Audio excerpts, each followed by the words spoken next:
Hello, hello.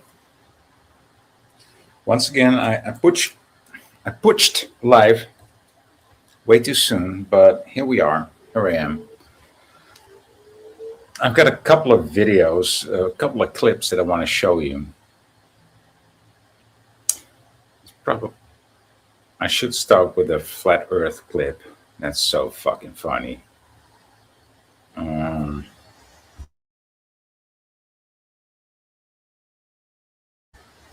Give me a minute. Give me a minute to search out which one I'm looking for.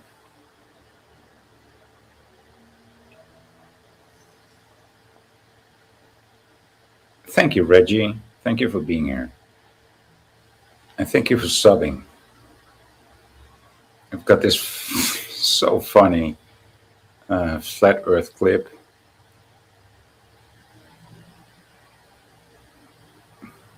Maybe it's this one. I'm not sure. No, it's not this one.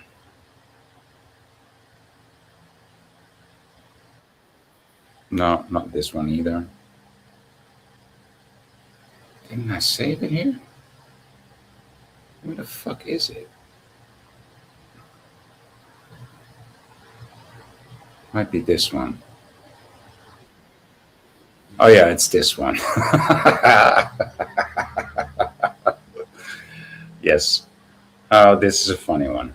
Good afternoon, JP.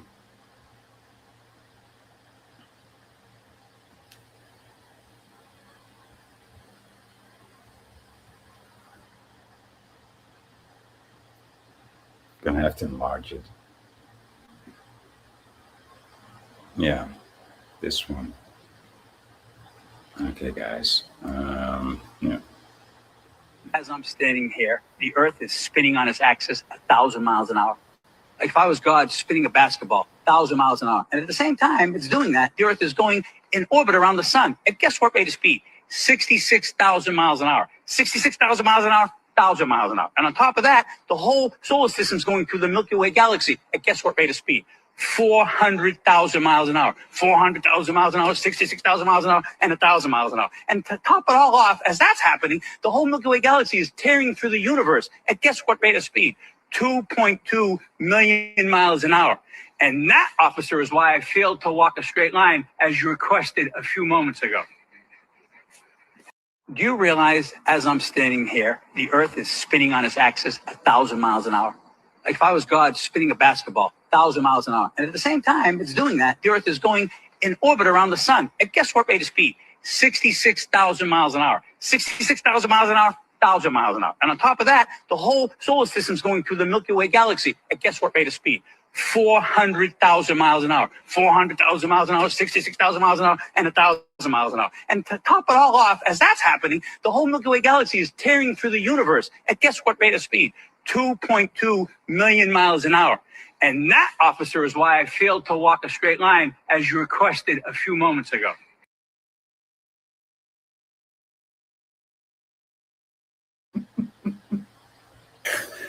Yeah, so yeah, I thought that was a cool one. Yeah, that's why I failed to walk a straight line, officer. Oh man, I love it. I just love it. I got to play it again, even 3 times in a row. It's okay. Do you realize as I'm standing here, the Earth is spinning on its axis 1,000 miles an hour? Like if I was God spinning a basketball 1,000 miles an hour. And at the same time it's doing that, the Earth is going in orbit around the sun. And guess what rate of speed? 66,000 miles an hour. 66,000 miles an hour, 1,000 miles an hour. And on top of that, the whole solar system is going through the Milky Way galaxy. And guess what rate of speed? 400,000 miles an hour, 400,000 miles an hour, 66,000 miles an hour, and 1,000 miles an hour. And to top it all off, as that's happening, the whole Milky Way galaxy is tearing through the universe at guess what rate of speed? 2.2 million miles an hour. And that, officer, is why I failed to walk a straight line as you requested a few moments ago. Do you realize as I'm standing here, the Earth is spinning on its axis 1,000 miles an hour? We cannot have it quadrupled. That's enough. That's enough. Yeah,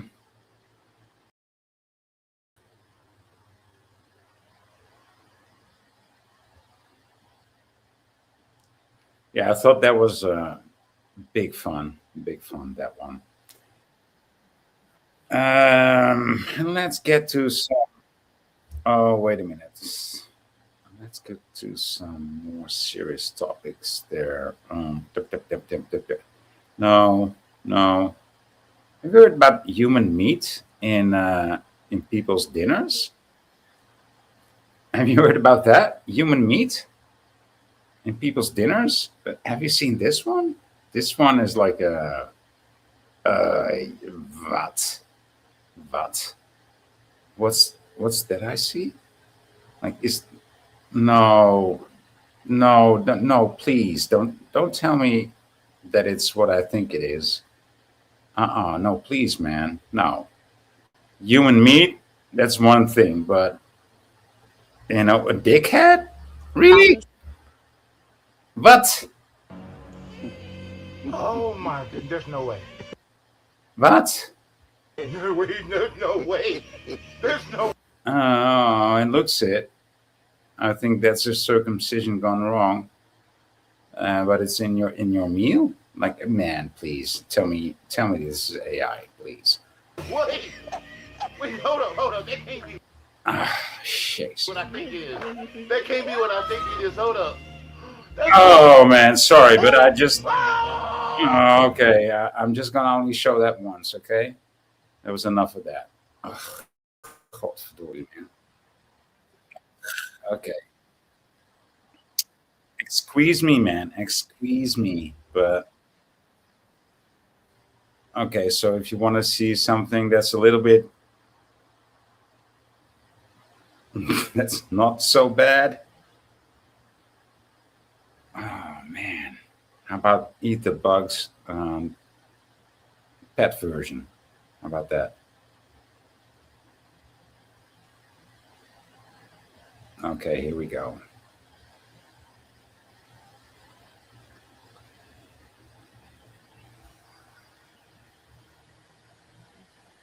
We got this dog food for my dog Miko, Frino one, uh, and we've noticed a lot of bugs in our house lately, a lot of black bugs.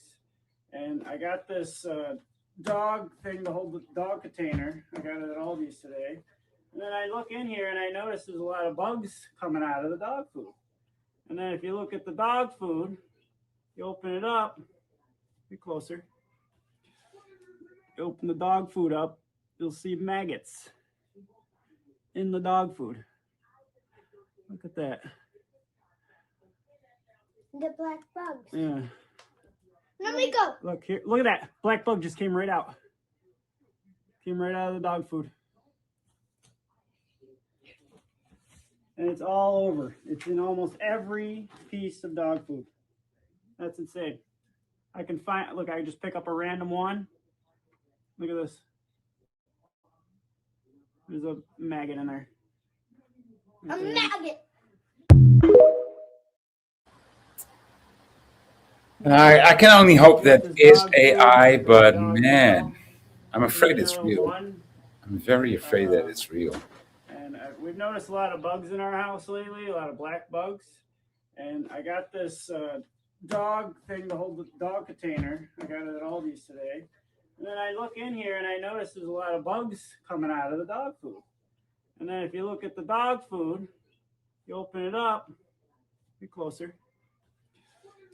You open the dog food up, you'll see maggots in the dog food. Look at that. The black bugs. Yeah. Let me go. Look here. Look at that. Black bug just came right out. Came right out of the dog food. Yeah, yeah. I mean, yeah. I hear you. And it's People may do a lot of weird things for attention and to get like 1 million views. all Yes, over. It's in yes. almost every Still, but still, man. I piece of mean, dog food. That's insane. I can find, look, I just pick up a random one. Look at this. There's a maggot in there. man, Maggot. I'd believe it though. I'd fucking believe it.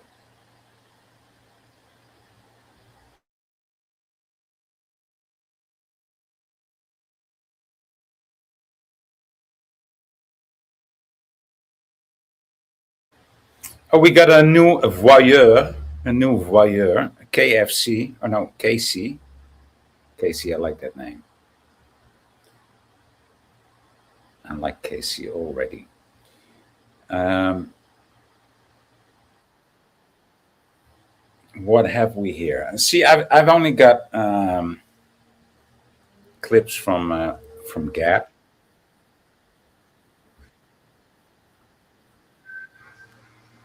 Oh yeah, this is a weird one. The girl looks totally Jewish, but you know, whatever. Um,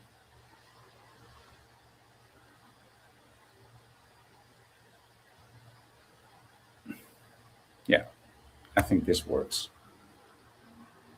This is weird. This is weird. The exit. This is absolutely going on. Though.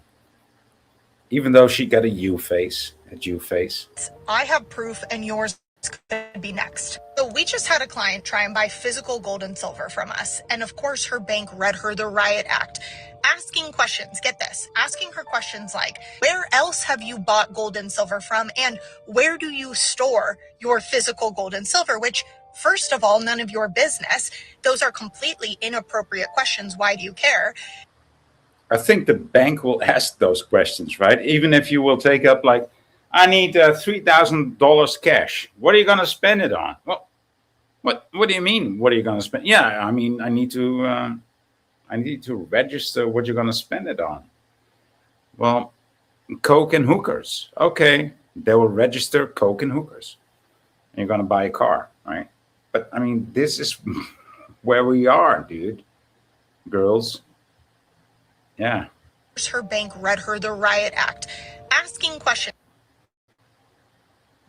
Closing the exits. I have proof and yours could be next. So we just had a client try and buy physical gold and silver from us. And of course, her bank read her the Riot Act, asking questions. Get this, asking her questions like, where else have you bought gold and silver from? And where do you store your physical gold and silver? Which, first of all, none of your business. Those are completely inappropriate questions. Why do you care? And she told them as much and said, this is making me very uncomfortable, but tried to push forward with the bank wire transfer anyway. Now today she goes to check on the wire transfer and suddenly can't get into her account. Can't figure out why, what's going on. So what does she do? She calls them and they won't give her any information over the phone. So she has to go in person. And once she's in person, they tell her, oh, we closed your account for suspicious activity. Your check is in the mail. The funds have been withdrawn. We kept your CD, but your checking account, yeah, we just closed it out for suspicious activity. Wouldn't give her any other reasoning. Didn't have anything in writing for her prepared. This is a sweet 7-year-old woman who has done nothing wrong except for, in their eyes, trying to buy real money with her fake fiat currency, trying to exit the system. Now, this woman is thankfully going to be able to get that check in the mail, put it at another bank, and come back and buy her physical gold and silver. But what happens when those questions start getting more intense? What happens when people feel pressure to answer them? And what happens if they close your account? You don't even know where the funds go. Or what if they freeze your account and you don't have access for days, weeks, months? Not only that, if you've been thinking about buying physical gold and silver, at what point do they not want you to leave the system so bad that they completely shut down the exits? If we're looking at a digital dollar or a CBDC situation, you really think that they're going to let you escape the system? Not if they can't make a fee on it or control where and what your dollars are going towards. Again, remember, her account was shut down for suspicious activity. That used to be reserved for the worst of the worst, for outright fraud of the client themselves committing fraud, right? A terrorist type situation. We're not talking about a sweet old woman trying to buy her gold and silver, and they will tell you it's to protect you. They're doing it to protect you.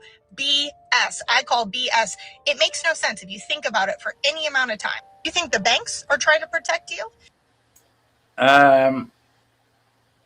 She's making a good point. She works at that bank, right? She was at the next counter, and she saw this happening. So, yeah. Why do you want to buy gold? Why do you want to buy silver? And so, if so, where do you store your silver and your gold? Like, what? What? And she didn't want to answer that question, and then her account was suspended. What? And Floyd is talking, she's talking too long? No, man, this is a good point. This is a very good point that she makes there. You think the dollar protects you? The greatest wealth transfer of all time has been underway for the last 100 years, and they can and they will change the rules. That's exactly what they're doing now, and they're going to continue to do it to make sure that they remain in control. This is why I try and tell people, do not try and time the system. They're getting more brazen, and they're not going to stop now. Make sure you're protected outside of the system now. Yeah, buy gold, buy silver, just not via the banks, right? Don't sell your gold, don't sell your silver. Don't do it. Just don't do it. Okay? Show this one, show that one. Okay, let's do something about AI.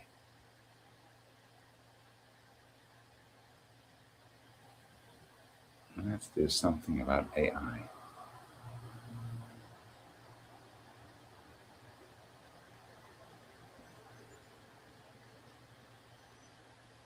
Have you heard about this one?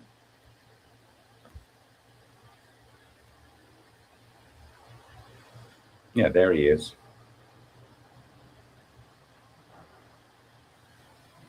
Yeah, that's the teacher. Students between two classes failed a portion of their midterm because they all used 32 of my 35 students between two classes failed a portion of their midterm because they all used AI to generate their entire response. And apparently they didn't proofread it. Let me show y'all how I picked up on it. So this discussion post was a portion of my students' midterm, and if you look, looks normal, right? But if you copy and paste this and look closely, in white ink, I placed the word Madagascar somewhere in the response in a way that makes no sense. But if you uncopy and paste it, you can't see it. So if Madagascar was somewhere in my student's response in a way that did not make sense, I knew that they copied and pasted the entire thing and just threw it in AI. And oh my God, you would be amazed at the bizarre usage of the word Madagascar that I saw in these students' assignments. First and foremost, Madagascar has nothing to do with the Industrial Revolution. Second, it was more than obvious that they didn't even go back and reread these responses. So yeah, 32 out of 35 students failed a portion of their midterm, and that's how. So students, if you're going to use AI to generate the entire response, at least reread it. At least try to ensure that it makes a little bit of sense. Try to put it in your own words, something. What? 32 of my 35 students. I can't even hardly believe it that you would use AI and just be. I mean, I'm a lazy motherfucker, right? I know what laziness is. I mean, I am lazy, but man, I can't believe this laziness. Between two classes failed a portion of their midterm because they all used AI to generate their entire response. And apparently they didn't proofread it. Let me show y'all how I picked up on it. So this discussion post was a portion of my students' midterm, and if you look, looks normal, right? But if you copy and paste this and look closely, in white ink, I placed the word Madagascar somewhere in the response in a way that makes no sense. But if you uncopy and paste it, you can't see it. So if Madagascar was somewhere in my student's response in a way that did not make sense, I knew that they copied and pasted the entire thing and just threw it in AI. And oh my God, you would be amazed at the bizarre usage of the word Madagascar that I saw in these students' assignments. First and foremost. So 32 out of 35, right? 32 out of 35 made the same mistake. Probably the rest did AI too, but they read it. So that's less than 10% actually read it, also used AI and just changed some of it. That's what I'm thinking. Madagascar has nothing to do with the Industrial Revolution. Second, it was more than obvious that they didn't even go back and reread these responses. So yeah, 32 out of 35 students failed a portion of their midterm, and that's how. So students, if you're going to use AI to generate the entire response, at least reread it. Yeah. Yeah, but no. At least try to ensure that it makes a little bit of sense. Jesus, I can't even believe it. Try to put it in your own words, something. But I'm afraid this is a real video. I'm afraid that is how it is these days.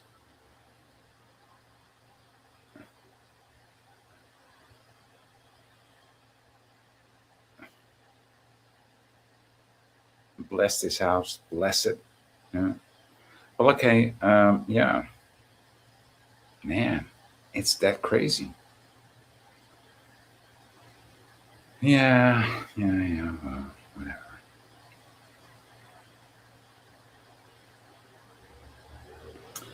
Let's get back to the whole Ashkenazi thing, huh? Have you ever heard about people calling for the Nuremberg trials? We need new Nuremberg trials. Have you ever heard that? Have you ever read that online? I have. And these people are so wrong. They know nothing about the Nuremberg trials. Like, oh, that was justice, actual justice, for the Nazis, not for the Bolsheviks, right? Not for the Bolsheviks who killed way more people than the Nazis. But yeah. Let's blame the German people. Yeah. Okay. So, okay, maybe this is something that you were held in the German city of Nuremberg from 1945 to 1949. The National Socialist leaders were arrested and placed on trial for alleged war crimes. In the courtroom was 4 judges, 1 each from the US, Britain, France, and the Soviet Union. The Nuremberg prosecutors, Kepner, Rapp, Niedermann, all were Jews. In a letter to his wife... Yeah, and just look at this nose. Look at this nose.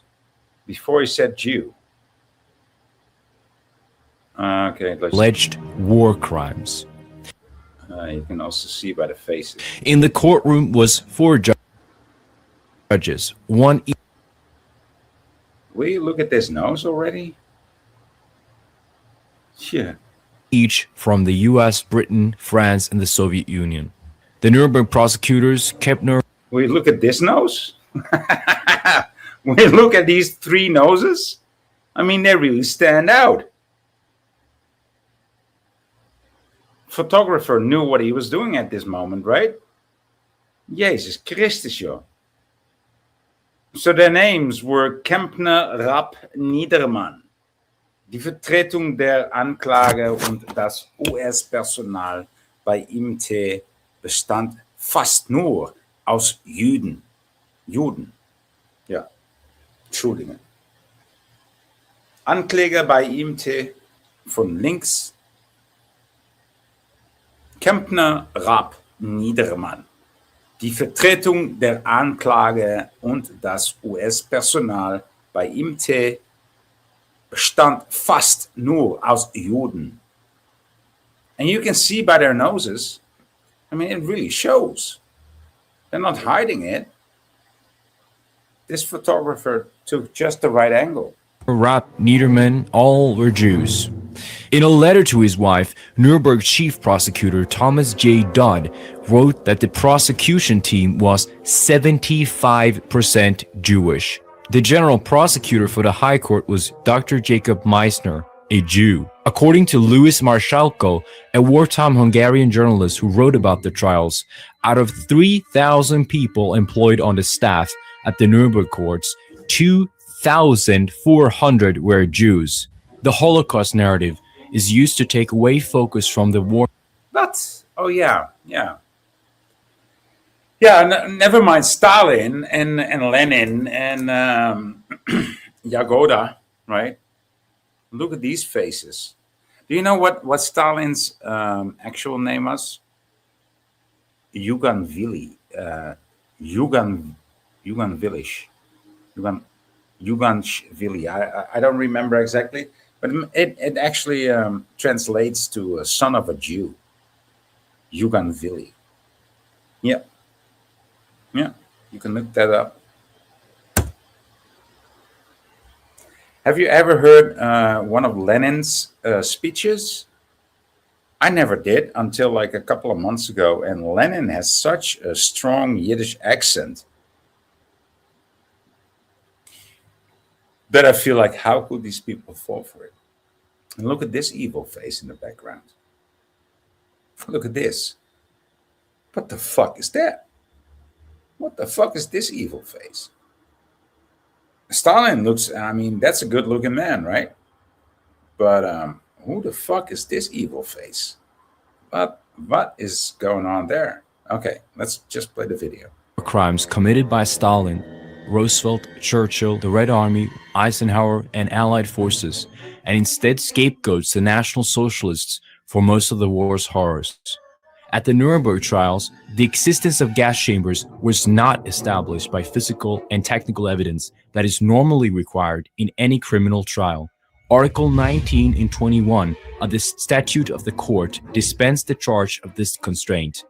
The alleged gas chambers were neither studied nor described. American revisionist Samuel Crowell, in his brilliant 2011 book, The Gas Chamber of Sherlock Holmes, writes how the Allies presented just 4 German documents at the Nuremberg trials to prove that the Nazis gassed people, and all of these documents were mistranslated or completely taken out of context.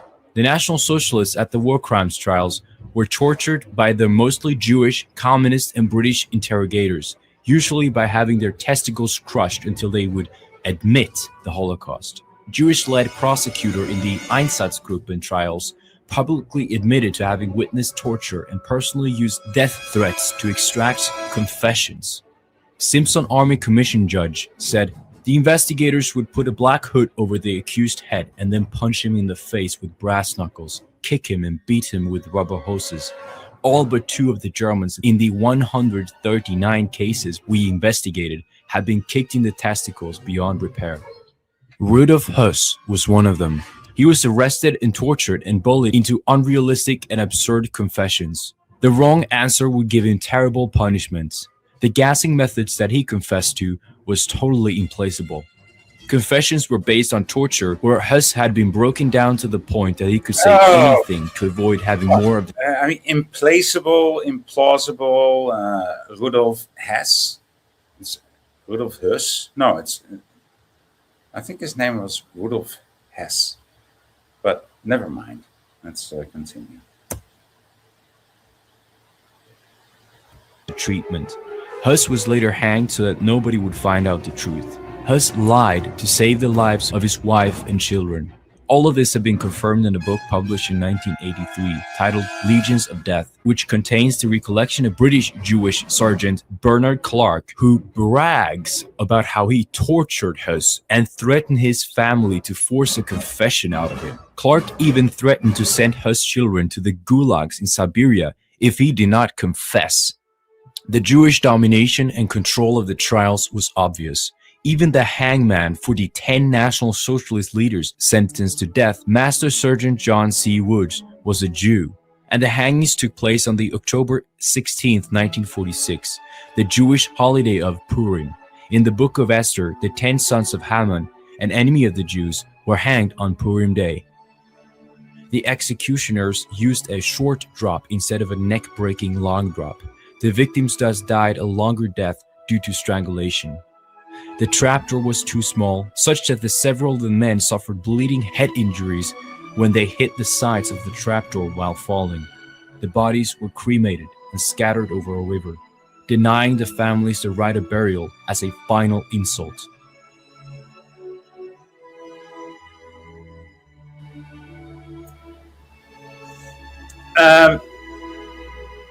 Yeah, that's probably nothing new. That is, I mean, these aren't they? It's not people. They are a father from their son. You know, the liar and the cheater and the killer from the beginning, and they're playing out his game. And Imagine how much worse the game has gotten. 1,000 years beyond. Here we are. And they even took over our name. They took over the name of the righteous people, Israel, right? Son of Jacob. Not that that's a thing anymore. Because we're not from the Abrahamic beliefs or the Abrahamic tribes. That's their thing, right? That's Judaism, that's Islamism. And we don't believe in that stupid shit anymore. We're just like righteous people that are accountable for what they do. And anybody that's in government, anybody that works for the police, anybody that works for the justice, anybody that works for the state does not know how to do that anymore. So, and there's a lot of white and black people and Semitic people and anything in between and beyond. And they're all wrong. They're willing to perform the tyranny upon the rest of the people. And so it doesn't really matter that much where you come from, what bloodline you are. But if you're willing to do wrong on innocent people, as so many are,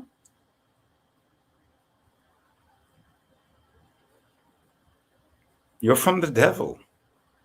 I'm sorry to tell you, but it's a lot of people.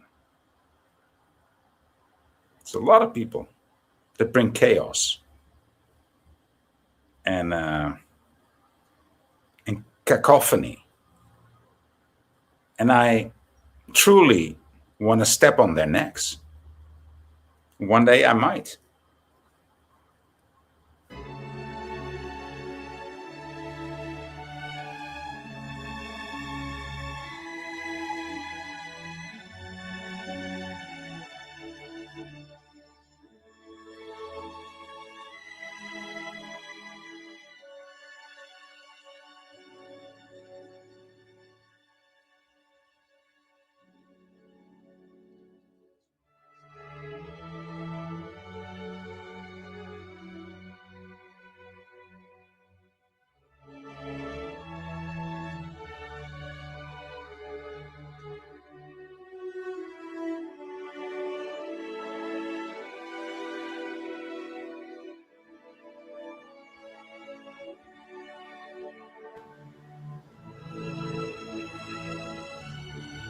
Yeah. I was appalled to see Soviet Russia judging when they themselves were guilty. I'm happy to join my name to those attempting to make amends to Admiral Dönitz, Adolf Menu. He even had the Führer's first name, huh? What about that? The Nuremberg trials were held in the German city of Nuremberg from 1945 to 1949. The National Socialist leaders were arrested and placed on trial for alleged war crimes. In the courtroom was 4 judges, one each from the US, Britain, France, and the Soviet Union. The Nuremberg prosecutors, Kepner, Rapp, Niedermann, all were Jews. In a letter to his wife, Nuremberg chief prosecutor Thomas J. Dodd wrote that the prosecution team was 75% Jewish. The general prosecutor for the High Court was Dr. Jacob Meissner, a Jew. According to Louis Marschalko, a wartime Hungarian journalist who wrote about the trials, out of 3,000 people employed on the staff at the Nuremberg courts, 2,400 were Jews.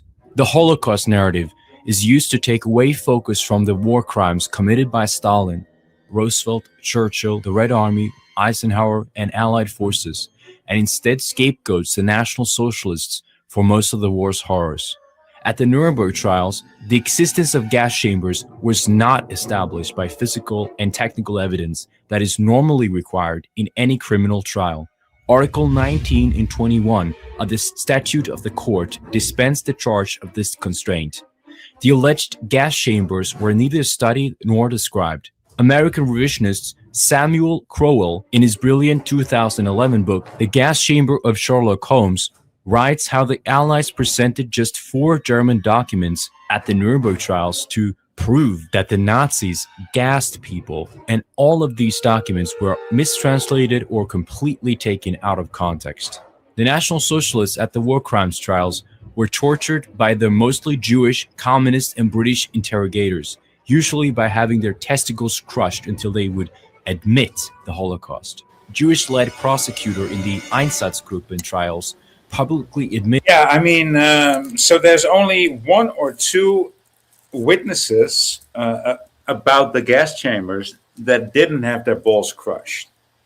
Imagine the kind of man, imagine the masculinity that it takes, to have your balls crushed and keep denying, keep denying their lie. So no, that didn't happen. We're gonna crush your balls, yeah, but still it didn't happen. And after they crushed their balls, right, they probably did something worse or threatened to kill their family. This is what they are. They're not human. These entities that we call Jews, they're not human. They are from the devil. They are from their father, the devil. They lie and they murder from the beginning. And that's what they do. General Patton said it himself. My gentlemen, we fought the wrong enemy. But hey, let's play it again.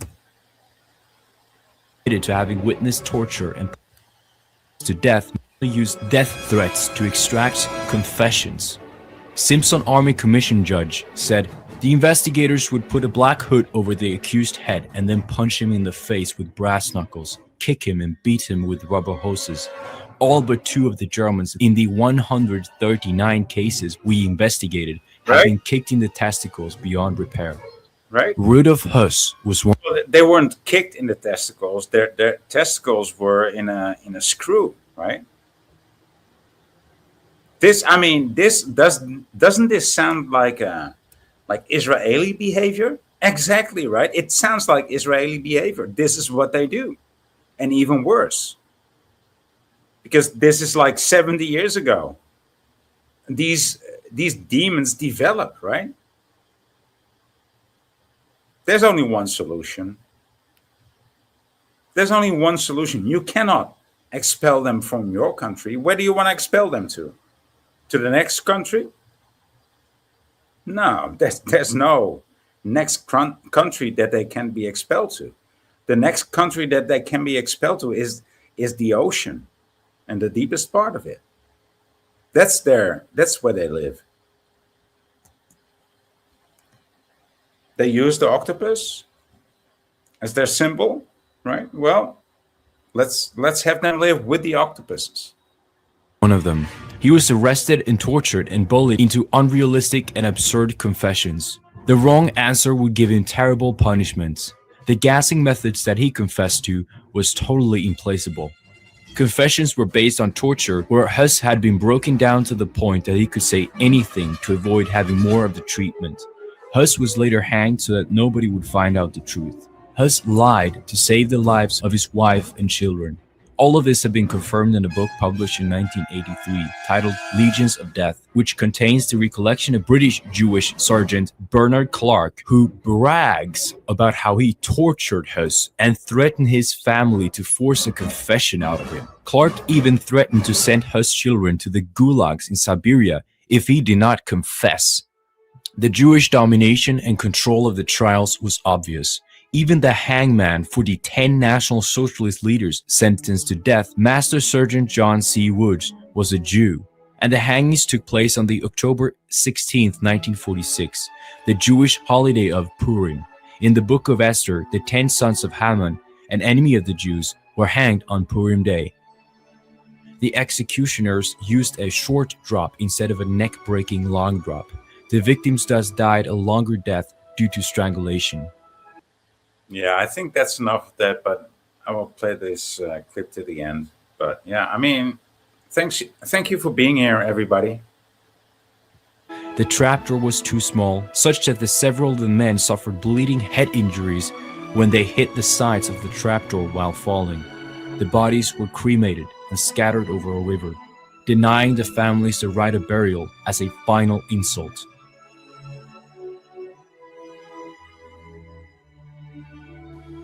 Imagine that. I mean, that sounds totally like the so-called strategy that Israelis use these days, right? I mean, they have no honor, they have no rules, they have no morality whatsoever. All they want is power and worldwide power, and it really doesn't matter to them what methods they have to use, because they're gonna have to use like the most cruel methods, right? And that's what they do. They're not human. They are not human.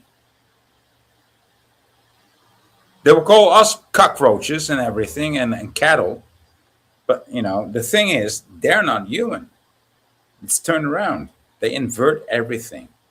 So, like I said, this choreography of mine, the neck dance, it's going to be a beautiful thing.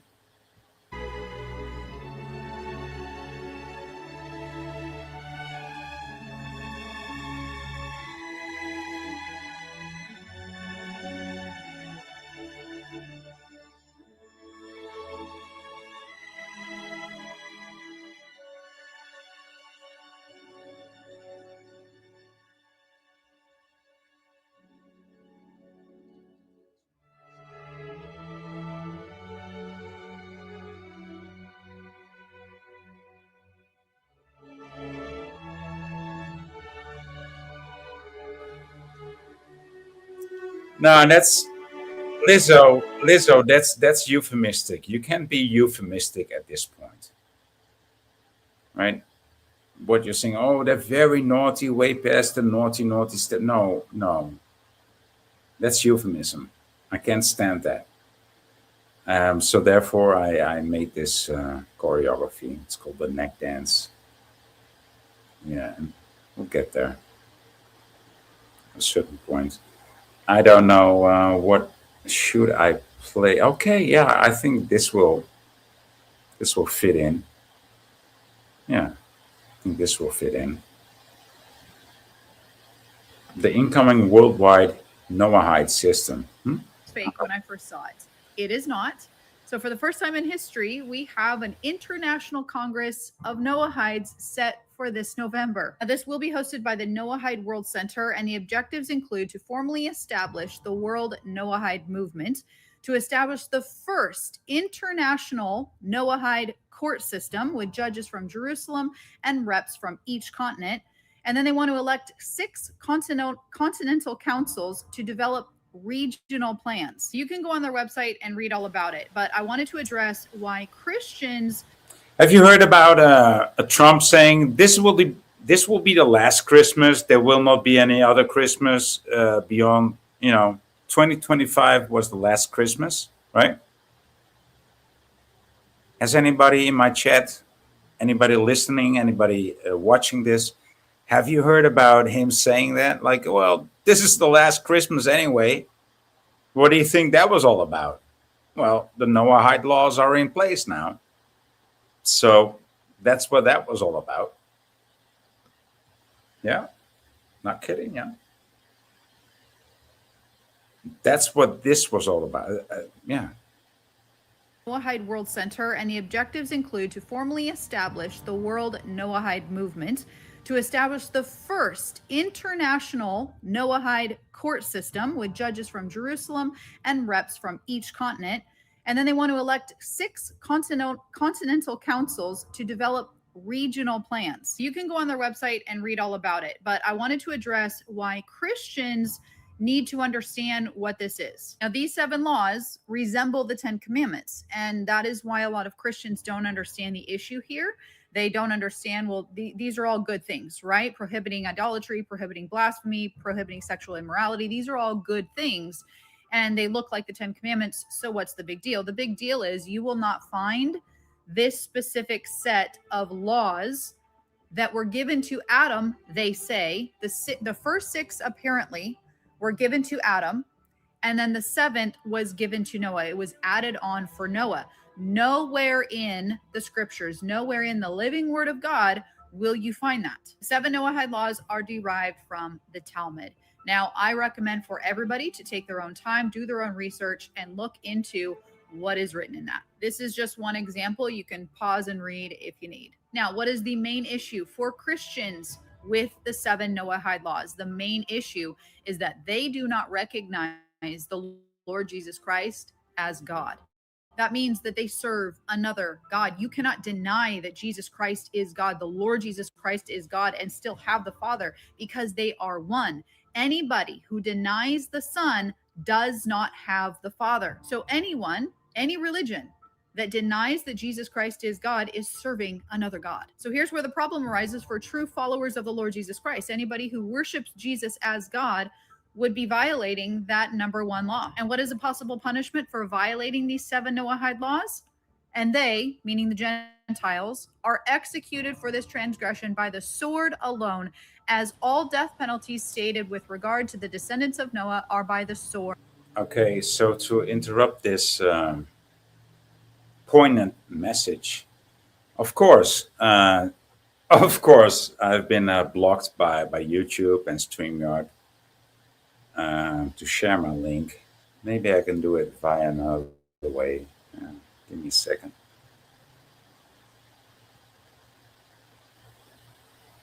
If not, we will find a way.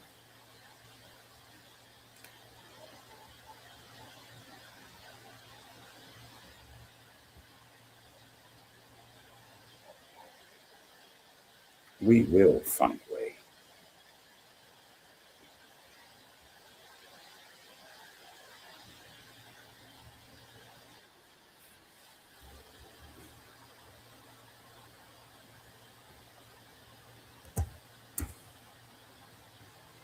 Does that work? I think that works. Yes, that works. Yep. Okay. No. Let me see.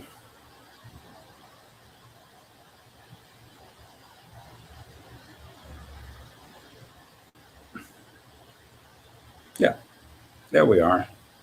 Pinned the link. So if you want to join, you can join. Coolio. Let's play the video. Does not have the Father. So anyone, any religion that denies that Jesus Christ is God is serving another God. So here's where the problem arises for true followers of the Lord Jesus Christ. Anybody who worships Jesus as God would be violating that number 1 law. And what is a possible punishment for violating these 7 Noahide laws?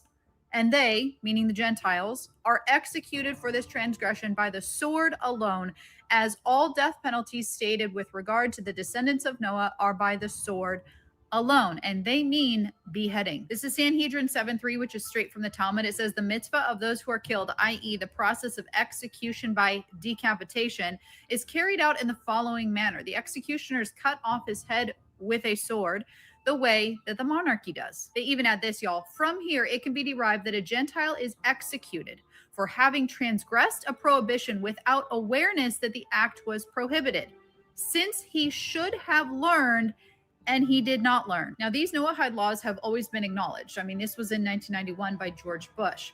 What is happening now is on an international scale, right? They are stepping up the game. They are bringing the world together under this Noahide umbrella. It's these objectives that start to raise some questions, right? If we've always acknowledged them, then what is this doing, right? It's creating a world Noahide movement. It is uniting the world, developing regional plans for what? We're establishing an international Noahide court system. For what? Are they going to try and unite all the world's religions under this one umbrella? I think it's a very likely possibility. I mean, we see this sort of play happening with the Abrahamic family house, right? Where it has a church, Catholic church, of course, not Christian. It has a synagogue and a mosque, and it's all united. It's interfaith, and that this is the same language that we see in the Abrahamic Accords from Trump. Second paragraph, it says, we encourage efforts to promote interfaith and intercultural dialogue. Listen, I'm not a Christian, but as much as I understand from Christianity and the New Testament is that Christ came to get rid of the bloodlines and the sacrifices, right? And so, what do these Abrahamic religions still do? They make sacrifices and they still refer to their bloodline. They don't refer to morality and justice. And that's what Jesus Christ came to do, and that's what he did. Just be rightful, just be righteous, just be good to your fellow man. That's what Jesus said. Just be a good person. No matter where you're from, no matter what the color of your skin is, no matter what your denomination is, no matter how you identify, just be a good person. Make beauty, make right. That's what Jesus said. So, per definition, Christianity is not one of the Abrahamic religions, okay?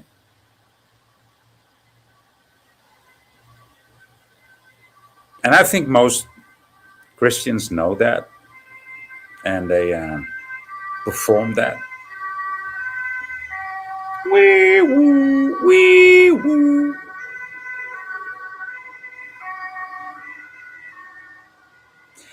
And so, therefore, Christianity or Christendom, or however you want to call it, if you're a follower of Christ, you're not one of the Abrahamic accords, so to say. Those are the Judaic and Islamic, not even the Hindus. They're more, how would you call this, like scientifically arranged, even though they have Brahman in their trilogy of they have Brahman, Shiva, and Vishnu, right? I guess, not sure. It's been so long since I've studied that, but I think it's Brahman, Vishnu, and Shiva. And that makes it Abrahamic too, right? Colorado just joined. Good morning. Good morning. How are you? I'm okay. Have you heard? Have you heard the video? Have you heard me thinking that you were AI? Oh, I did see that. Yeah.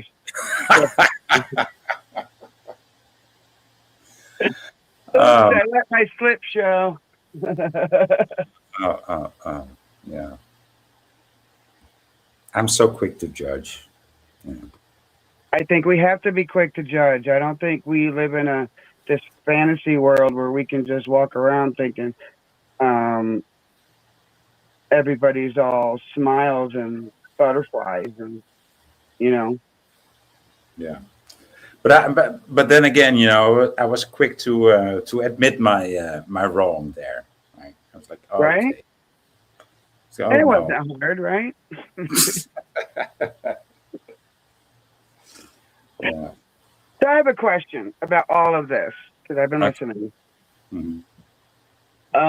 With all of the information we've gathered on our own, gleaned from what they want us to believe, how are we going to come out the other side?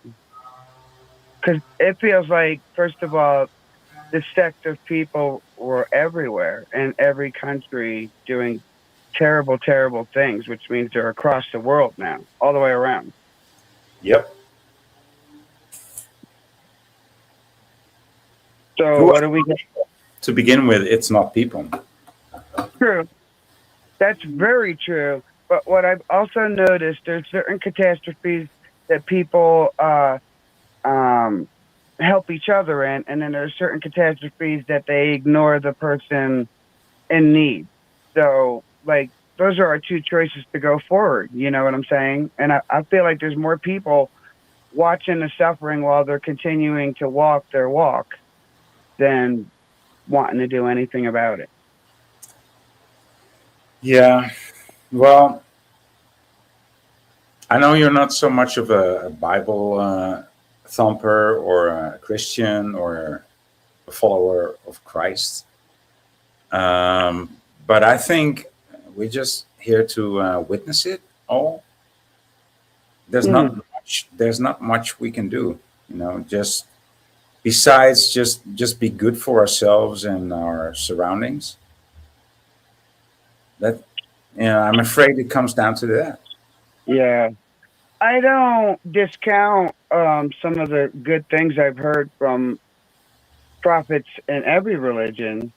Yeah. But I guess I'm looking for the way to pave the path forward. You know what I'm saying? Because Mhm. I don't want to be stuck in a religion, and having to be forced to be obedient by a religion. But I do want to know how to go forward in this chaos. Yeah. I don't think there's a way forward in this world. I mean, because on Earth, even, I mean, the world has poisoned Earth at Yeah. this, right, with all the chemtrails and the fires going on. I mean, it's speeding up, it's ramping up so heavily. That's, what do you think you can do? You think that you and I can fight the devil together? Or with 1,000 people, you think you can fight the devil? You think that's going to work? No. It's going to slam you down just like that, like you're nothing. And But I also I do know that humans have to be compliant with it to really be successful on their side. yeah, So there's a fine line between non-compliant. yeah, but I hear what you're saying, but it's an individual thing, right? So even though I'd like to team up and start an army, and fight against these entities and these powers, I'm pretty sure it's not going to work because many reasons. Well, it might not, but I do think that people humanize a lot of things. We'll just use animals, for instance. I'll sit here and I'll pet my dog and I'll talk to it like it knows exactly what I'm talking about. That's what I'm talking about by humanizing. And I'm just wondering how much that has a part of this whole situation. Yeah. Because we got to tell ourselves, and it's a natural human thing. We tell ourselves things so that we can either understand it or be able to wrap our heads around it.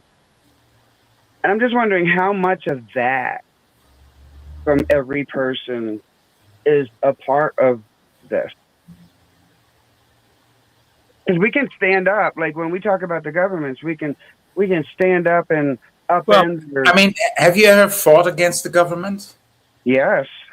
Yeah, me too. So I mean, I've been in court and the government judged me for something that I never did. They said, yeah, I mean, why was I arrested, government? And I said, no, you objected your arrest. So that's why you're here. I said, so why was I arrested? Yeah, that's not the case. You Right. objected your arrest. I mean, you can't. I mean, you can't reason with these people. It's not even people. They're all the same. I remember when you went through that. Yeah, that was 6 years ago. Welcome back, Lizzo. Thank you, man. So I have had to go. Go ahead. You want to speak? Go ahead. You look quite different, Lizzo. Wow. I'm repairing. I'm repairing. Wow, you look quite different. Wow. Yeah, look, nice hair. I've got to get the grill fixed though, darling, but I'm doing all right. Yeah. Hey, I'm in the middle of doing that too, Lizzo. Yeah, that's what years of sin does to you. They take them away from you if you misbehave. Yeah. Oh my gosh, they do. I never heard it said that way, but yeah, hotboxing has something to say in regards to that. Tell me what you told me. Yeah. I'm enjoying the show, boy. Just to let you know, I'm enjoying it. Good topic today. Really good. Thank you. Thank you. Yeah. It's nice that you're bringing up to people's attention of the non-humans walking amongst us. It's important that gets out. Very important. Right? Thank you. Yeah. So now that you talk about this, how about Chibalba joining the panel? How are you, bro? Yeah, Chibalba means the underworld, right? Seeing you around. Yes, I am the you got all the goodies down there, don't you? Bottom of everything. Have you named yourself with humor? Is this humor, or do you have a dark element to you? Am I asking?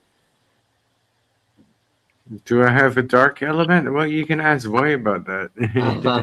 I hope I'm not offending you. I just wondered why you choose the underworld. No, you didn't offend me at all. I don't get offended. That's the whole point. My channel is like drama, like fucking pure fucking drama.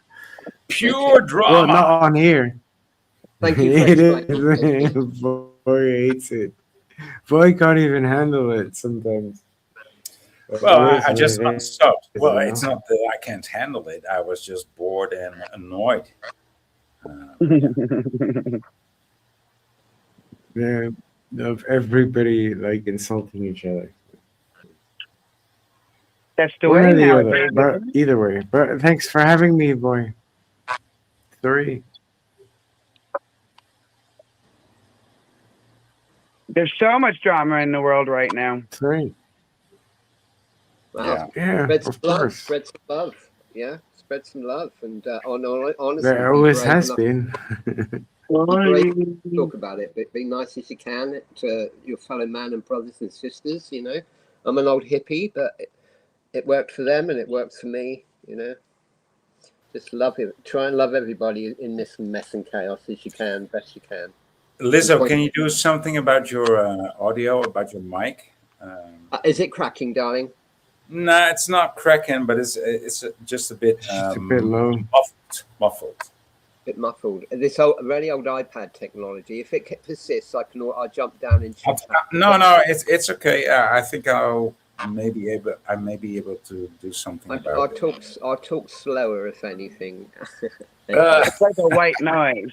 It's like a white noise behind you. All right. Yeah, it's probably yeah, it's old technology I'm using. And we can hear you. It's audible, but it's a bit low. It's a bit low. Okay. Well, the volume-wise, darling, do you want me to be closer? Yes, come closer, darling. I'll come closer. That's nice. Be nice and close to our boy. Closer still yet. I feel your love, boy. I feel your love, brother. Yeah, that's my white noise, isn't it? Yeah, I believe so. Is it a fan or something? You got a fan on? No, not at all. No, I could put one on though because it's very hot here in Britain. Yeah, very hot. Beautiful. I'm not going to complain though. Whatever you just did lowered the white noise. Wow. I probably it's because I put a crystal near it.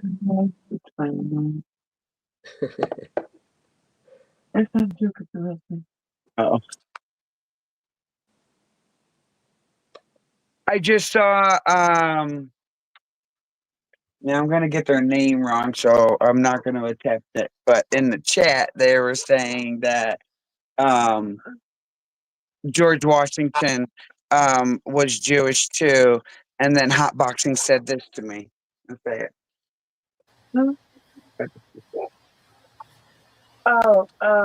During George Washington's time, against the wooden more often than they did kill the slave or, leave them alive. Take the piece out and make sense of that. American History 101.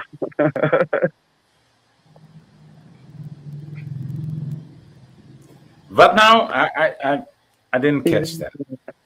So back in George Washington's time, they would more than often take the teeth from the slave, either alive or in death, and use them as dentures instead of wooden. Yes, yeah, of course. Yeah. Do you really have to talk about teeth right now when I'm on a cam? I mean, Colorado and Lizzo and I, we all use dentures, right? Maybe Yeah. not Chihuahua. So, it's a good topic. Yeah, no embarrassment or anything. We shouldn't be embarrassed on what was done to us. It's not like, for me, I was sick with Nothing two was done kids. to you. I was sick with two kids, and for me, looking for a good dentist here in America is like looking for a gold ingot, hidden under the newspaper. Like you're not gonna find it. You're just not gonna find it. So it Yeah. is how we're treated by our government. I didn't think it used to be, but I grew up and I woke up and I realized what they were doing. One general dentist That's in an area of like 1,000 miles. That's intentional. Yeah. You live in America, like, right? I'm surviving in America, if that's what you You're want to call it. surviving in America, one of the greatest countries in the world. Yeah, what do you have to complain about? A whole bunch. How long you got? Oh Yeah, my God. I'm ready to listen to your complaint. Uh, well, gosh, they're trying to take people's kids away, and when they're not successful, they'll audit you, and when they're not successful, they just keep going. It's like Boy said, it's not something you can escape. It's just something you can figure out how to live beyond. Yeah, it's just something we have to witness, right? Mm-hmm. Lots of us are talking about it, though. We are talking about it. It's not as though it's being ignored. A lot of our channels are doing our best. All right, we're not reaching the big areas of the internet, but we're making a mark. I love my fringe. I love my Yeah, fringe so you guys with are like Lizzo. victims. That's the thing. I love my fringe with Lizzo and Gibalba and Colorado. Yeah, it's quite original. You guys are victims, Colorado and Lizzo. No, Yeah. no, don't you dare. Who the fuck you think you're talking to? Yes, I'm a victim of Lizzo and Colorado, and so why are you here? No, I'm asking them why they're victims. I want to know. But nobody said they're victims. They said they're experiences. Sorry. Yeah, I mean, you brought up victims. We didn't say victims. I said witness, right? A victim can still Well, when somebody complains about a certain thing of life, I mean, no, I'm ready to. I'm open ears. Nah, you can't be open ears if you're coming in trying to describe our situation and not in words we're using ourselves. Yeah, that's what he wants to do. I mean, his name is Gibalba. Do you know what Gibalba means? No, what does it mean? It means the underworld. Oh, it actually means that? Yeah. Oh, hell then. You could say a million words. They're not going to mean anything to me.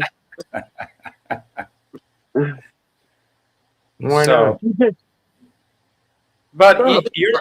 I mean, you guys are okay with me because my actual name is Seth, and I'm the Lord of the underworld, right? I'm the master. He's the void. He's the void. He's not void. Yeah, he's no, the void. my name is He's Seth, the and so abyss. yeah, so I. Hey, he's just proving my point. What are you jealous of what we're doing? Are you jealous that we're not succumbing? Are Kind of is. He kind of Shibalba kind of is. That's why he You think I'm escaped jealous? Cambodia. I mean, you live in I Cambodia. don't think Yeah. I know the way you're acting comes from those kind of feelings. So go ahead and deny it. You just look foolish doing so. I was a victim, but I'm repairing. I'm learning how to repair. I've realized my mistakes. I used to go around feeling sorry for myself.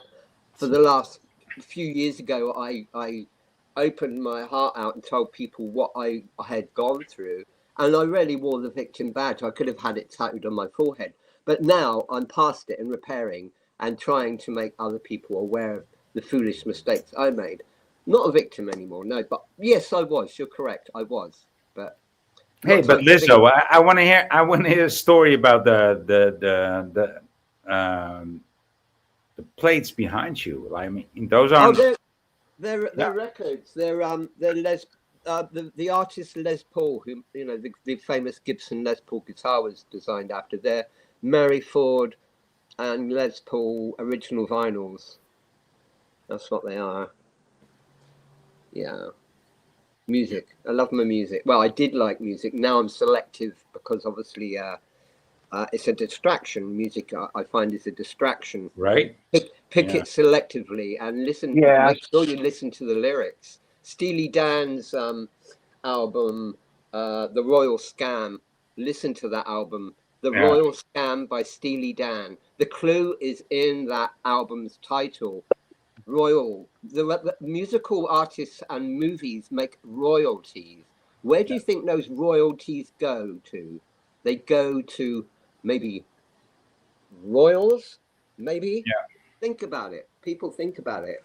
Yeah, I'm thinking about it, and my No, website. sure, we all think about it. On my website, I'm pushing this. I'm pushing it. Yeah, and Shibalba is one of the guys that studied. What did you study again? Filmography, right? Well, something. yeah. I mean, I studied film and TV and sound engineering. Yeah. So you know about this, right? You studied films and Yeah, of and course. style. Yeah. And sound, mostly sound for films. Yeah. Mm-hmm. Interesting. But I mean, at the moment, everything is being replaced with AI, and I'll tell you that it's actually happening at a quicker rate than you would think. I've noticed, dude. I've reviewed one of my videos, and the joke that I made wasn't there. can you Really? say that again? Like Can you they say that again? actually like censored yourself. No, that's what the fuck are you saying, dude? No, AI did an edit, seamless edit, and like the whole moment wasn't there anymore. So that's what AI did. Right. And Oh, actually, and I'm not the first one to notice this. People that actually are way more professional. I'm not professional. I'm just an amateur, right? Mm-hmm. But people that are professional, they record their own live streams or their own, right?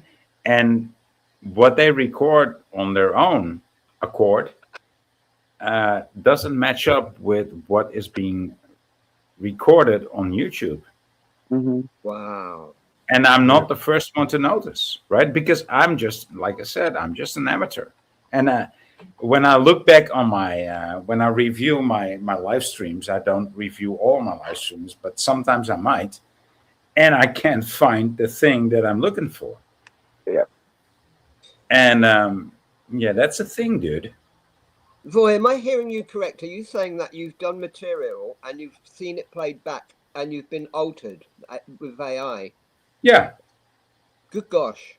Wow. Without being I was on a live without being notified about it, right? It's not like AI or YouTube sends you a message like, well, you've done this or that, and so therefore we had to edit it and to change it a bit. No, it just changed, and they don't notify you. So it yeah, does it in live I'm in not. real Like time. I said, I'm not the one. You should be asking this question. But there's people that are way more professional than I am, and they've notified. They noticed it too. Good gosh. I was on a live last night. First, they gave me trouble having a live, and then they locked the camera orientation. So, like, the person I was with wanted to go outside and show something, And when she hit her camera orientation, and I also tried it, it refused to let it change. So things are happening in real time at the moment that you have no choice but to deal with. Yeah. One live, I just had to quit. I just had to shut it off because they lowered my guest volume to the point where I could not hear them, and I could not turn it up. Wow. One That's of so my neighbors, disrespectful. one of my neighbors had this multiple realm vision. Like, no, he's not a flat earther at all, but he had this like realms beyond the flat Earth picture on his phone as a start screen, right? And the people who provided that start screen removed that start screen from him, from his phone. They said, "No, this is too contradictional. People will point you out if you have this on your screen." And I said, "What? What?" I've tried turning off autocorrect on my phone multiple times, predictive texting, and it still does it. It's Yeah. still screwing up my words. And we noticed in YouTube Lives a couple years ago that our keyboards were not writing what we wanted them to. Mm-hmm. Now it's all forward to the point where it'll lock your device up. Yeah. I found a good way to just deliberately deliberately make spelling mistakes because it messes up their spells. Yeah. And it's a good excuse for me because I can't spell anyway, so it kind of That's covers called my working in your wheelhouse, Liz. How does that work for you, Jibaba? What? You. Does it His work? handler What does forgot to work? turn his Sorry, music I on. was busy. Okay. What? My dear, are you not concentrating? This is No, why I I'm don't not. ever let I'm him get sorry. stuck. I'm trying to order. I'm trying to order like booze and stuff online. Of course you are. I'm sorry, guys. Yeah. Sorry, Voy. Yeah, of course I Yeah. am. I just Voy knows me. He knows. no. I don't believe you. I mean, You sound fun, darling. You sound fun. Right? we stopped being friends like 2 months ago, but you know. You stopped being friends with Void 2 months ago? Boy, is that I fun. am fun. Why did we stop being friends? Voy is my bro. When I My unsub, pals. when I mean that's when I unsub from you. That's how we stop being friends. Yeah. Right? They were Yeah, doing well, that. you know, Yeah. Well, you you know. should come back. You're always welcome. Yeah. I know. Funny, he's the only one buffering like that. I know what the pest was. The cockroach was Craig, and you didn't want to deal with it. Oh, that makes so much sense. What you said there. You know, I'm totally convinced now. I'm gonna sub to you. I'm gonna resub. Yeah. Just because Thank what you. you said there, it didn't make any sense, right? Yeah. No wordly connective tissue Oh, there. yeah, I fucking called him that. I called him out like completely. It is really I'm hard gonna to mute understand myself. you all the way from hell. I'm just saying.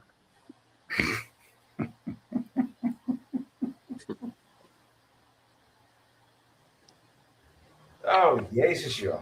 I think I'm gonna have to play some more videos because I've got so much videos to go. Yeah, give us a bit of entertainment, darling. Yeah, there we go. Yeah, interlude. Yeah.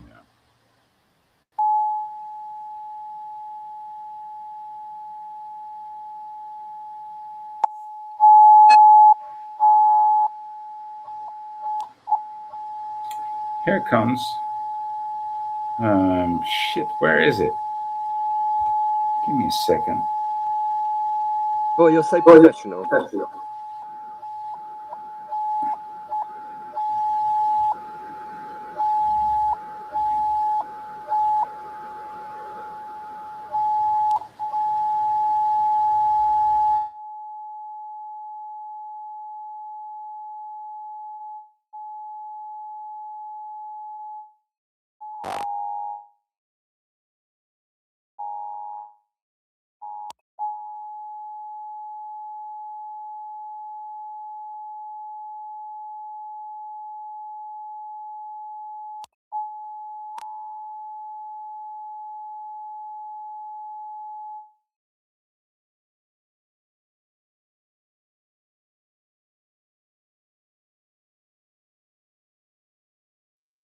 Was that to make sure everybody was paying attention? I can't Oh, think now. it says that it doesn't play the video that I'm actually running play, but it It does. must have worked, boy, because I can't think anymore. That's what I'm saying. Yeah.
So it's letting you play the video, but we can't hear the video? Oh, you can't hear the video? I can lip read. She was saying the first internet. That's all right. Okay, okay. I mean, thank you for mentioning that. Let's see if I can do it again. And down, and here it goes. Yeah.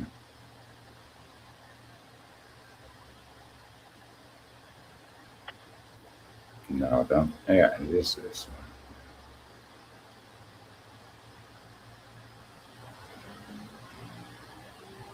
Straight from the Talmud, it says the mitzvah of those who are killed, We can hear it now.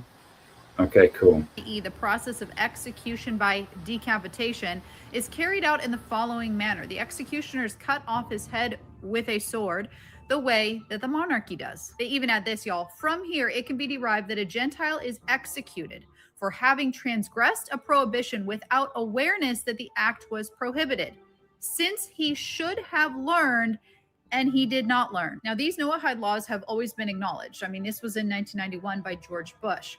What is happening now is on an international scale, right? They are stepping up the game. They are bringing the world together under this Noahide umbrella. It's these objectives that start to raise some questions, right? If we've always acknowledged them, then what is this doing?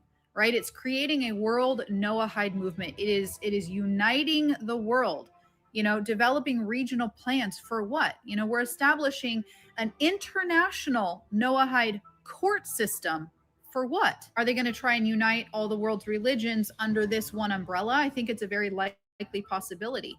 I mean, we see this sort of play happening with the Abrahamic family house, right? Where it has a church, Catholic church, of course, not Christian.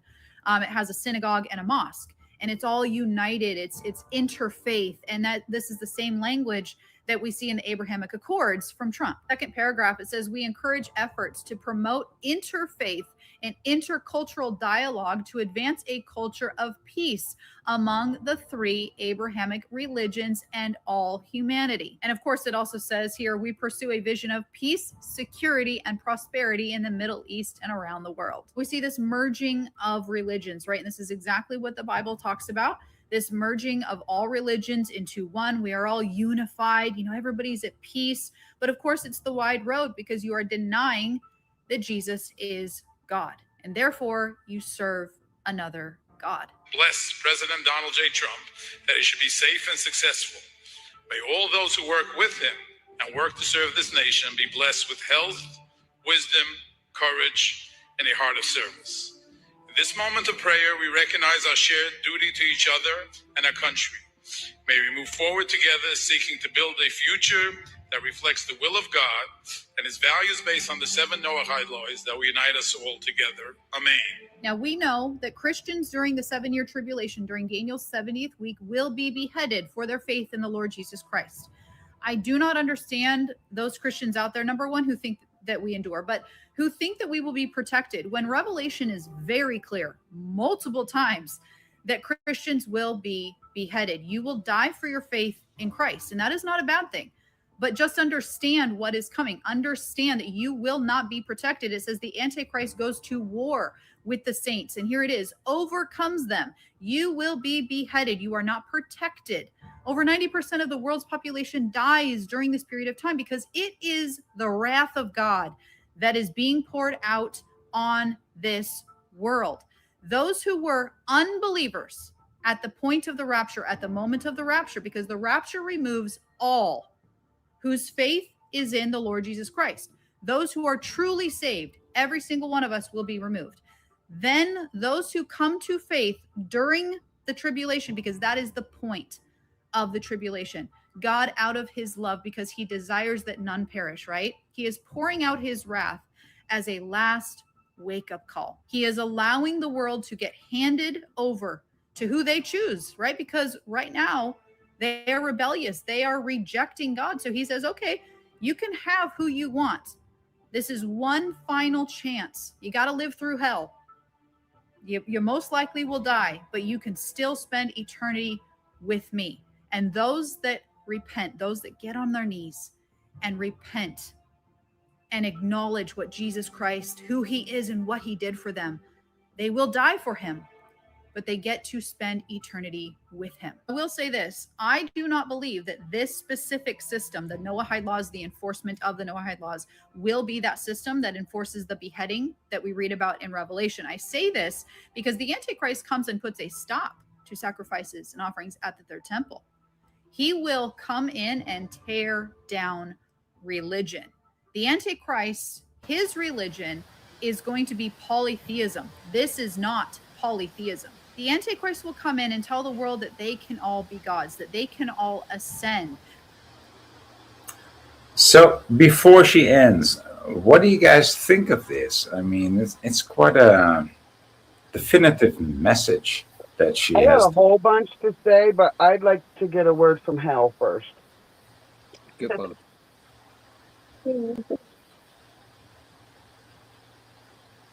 Is he not there? I can't say his name. I don't know what his name is. Is she Balba or Lizzo? Yeah. I, Colorado. I like what you said. Let Hal speak first. I mean, yeah. Well, from my perspective, I was listening and making a cup of tea at the same time. From my perspective, I love Jesus. Nothing added, nothing taken away. I won't use the C word after Jesus. So I can't talk about religion. I'm not religious. I just follow Jesus. I will never take a knee for Jesus. God built me upright to stand up. He doesn't want me to worship him. He wants me to just behave in the manner he did, and loving thy neighbor, my brothers, my sisters, pets, animals, flowers, etc. So that's where I stand on that. Regarding the guillotines, it does bring into my mind the catacombs. Has this happened before, where thousands beheaded, and that's what the skulls are for, as opposed to this mud flood stuff we keep hearing? That's all I can say on this one. Please, Colorado, you speak next. That was very, very interesting connection right there. One I was searching for, but did not reach. Thank you for that. You're welcome. Because the vibe I was getting as she was speaking was, this probably happened before, but it wasn't successful. So this isn't their first time around. This Yes. attempt at annihilating people. Number one. Number two, I just love Abrahamic religions. It's the triplet that everybody hates, right?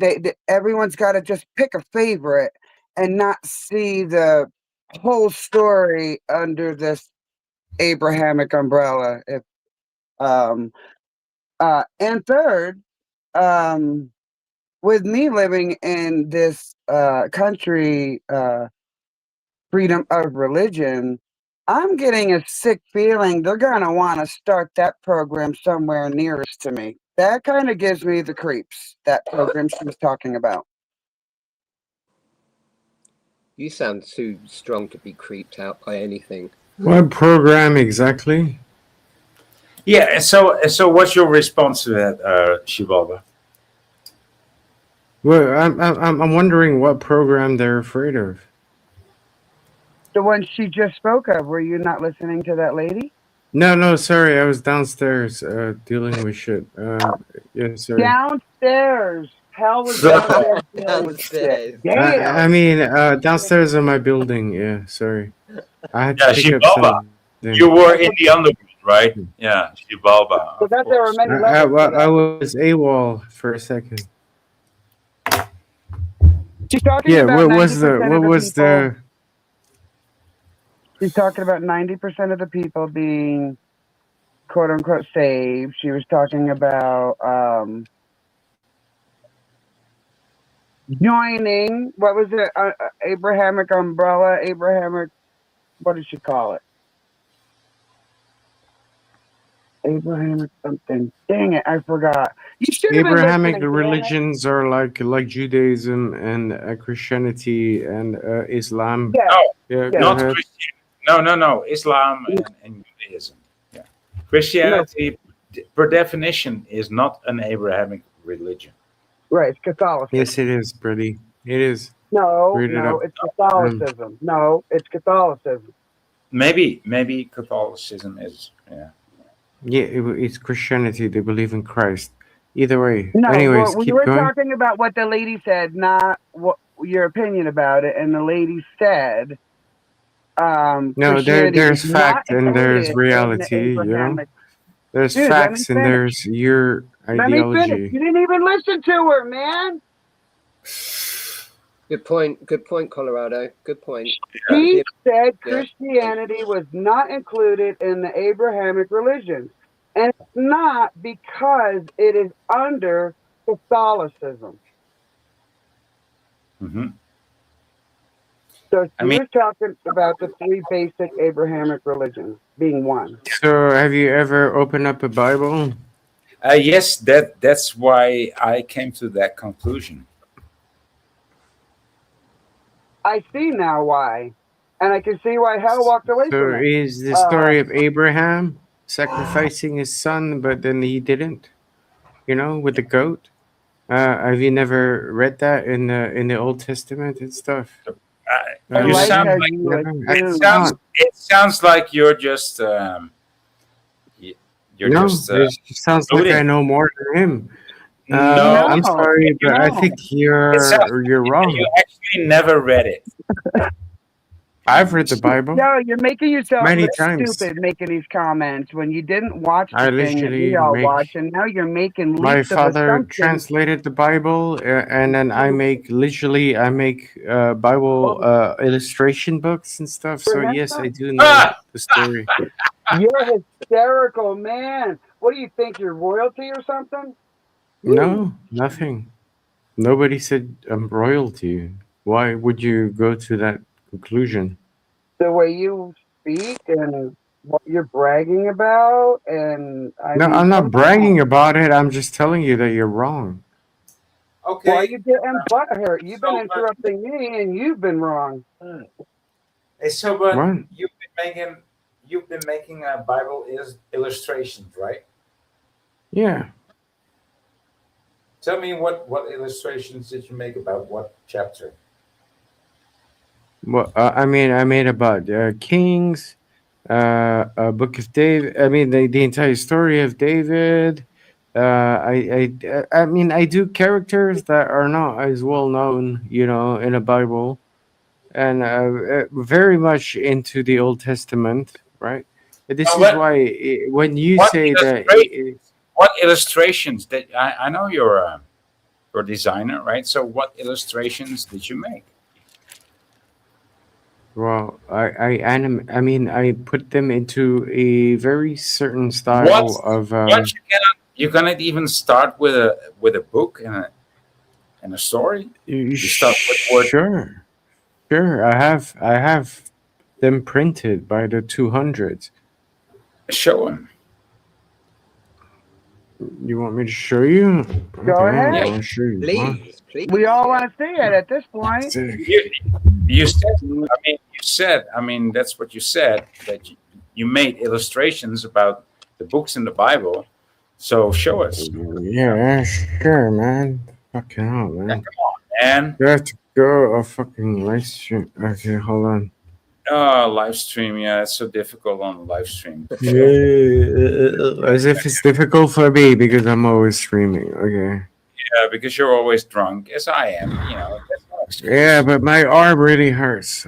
Give me a That's second. why Can I you ask? acted like you went downstairs and you weren't sitting in that chair right there. Okay, look, I do things like this, right?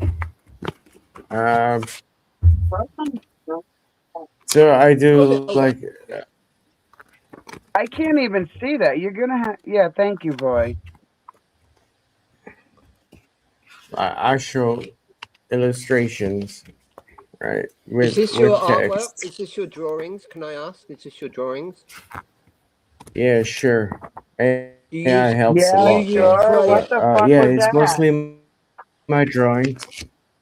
Do you use What? Crayola crayons? If you get the wink. Hotboxing says you're drunk. Are you drunk? Yes, he is. He definitely is. Probably. You're safe at home. You're okay. Look at the shit, man. Just fucking look at the shit. You Yeah, asked me You to said it. fucking You do said this, it. man. You It's said it. quite. Okay, like, come on, man. Just fucking look at it. You don't Yeah. believe me? Yeah, fuck off. I can show you the entire fucking book. It's Okay, not that I enough. don't believe you. Thank you for showing us. I appreciate it. Thank you. Yeah, That was Nice, interesting. that's nice of you. I couldn't hardly see the pictures, but it was interesting. kind of. Yeah. Well, I'm not gonna. What do you want me to do? Like, fucking stick it in front of my camera so that you can read it like one fucking page at a time? I don't Nah, want you to do a You showed us. damn thing, dude. You showed nah, us. I'm pretty sure you'd be bored as Yeah. fuck, man, by the end of it. no. You But make a but lot. the Go ahead, thing boy. is that your Bible turned from very thick to very thin. In that picture. No, because this is a story that nobody heard of. Okay. Oh, what I'm story taking is that? I the would love to story. hear it. Yeah, sure. Well, okay. Well, this one, I'm taking stories from the Bible that are like, this girl doesn't even have a name in the Bible. So she was, Naaman. Naaman was like, he was the Aram's army commander, right? And she was the one. He had leprosy and stuff. Eventually, in the end, and she was the one who told him because she went to Israel and spoke to the told him to go to Israel and to meet the prophet Eli, and he told him to go dip 7 times in the sea, and then he did, and he got rid of his leprosy. This Cool. Bible stories, dude. Yeah. It's Old Testament stories. Yeah. So You should, I remember this Old Testament story where Moses was an unwanted child, and so the mother of Moses just set Moses out on the river. Right? yeah, on a basket, yeah, A basket. yeah, on a floating basket that ended up in Egypt. Yeah. Well, look up in your Bible. I mean, it's apparently he's been set out in an ark now. Man, you put a kid in a basket nowadays, people You're just watch you're it float you're by. mistaking Noah with Moses, dude. Oh Avoid. yeah, You watch yeah. all Thanks. shit. Yeah, yeah. Thank you for reminding me. I'm gonna look it up. Noah's Ark is completely different from Moses' story. Moses grew up with the pharaohs of Egypt. His brother was a pharaoh because as a baby, his mother let him out on the on the river and stuff. Has nothing to fucking do with any of that shit. But like, yeah, eventually he reached into the into the royal family of Egyptians, and he ended up there, and he was raised as one of them. So he was a Jew who was raised. He was a Hebrew that was raised within the Egyptians, and this is like, this is like, I mean, it's the perfect explanation of like the conflict now with the Jews and the Arabs and stuff. I don't know about that If you perfect think word. about it, but yeah, but Oh that's wow. Yeah, this because I was well, referring. it's no longer perfect. No, yeah, because people blow I was shit up, referring. and I that's the was problem. referring to It to is the not the Mandela. Jews who blow shit up.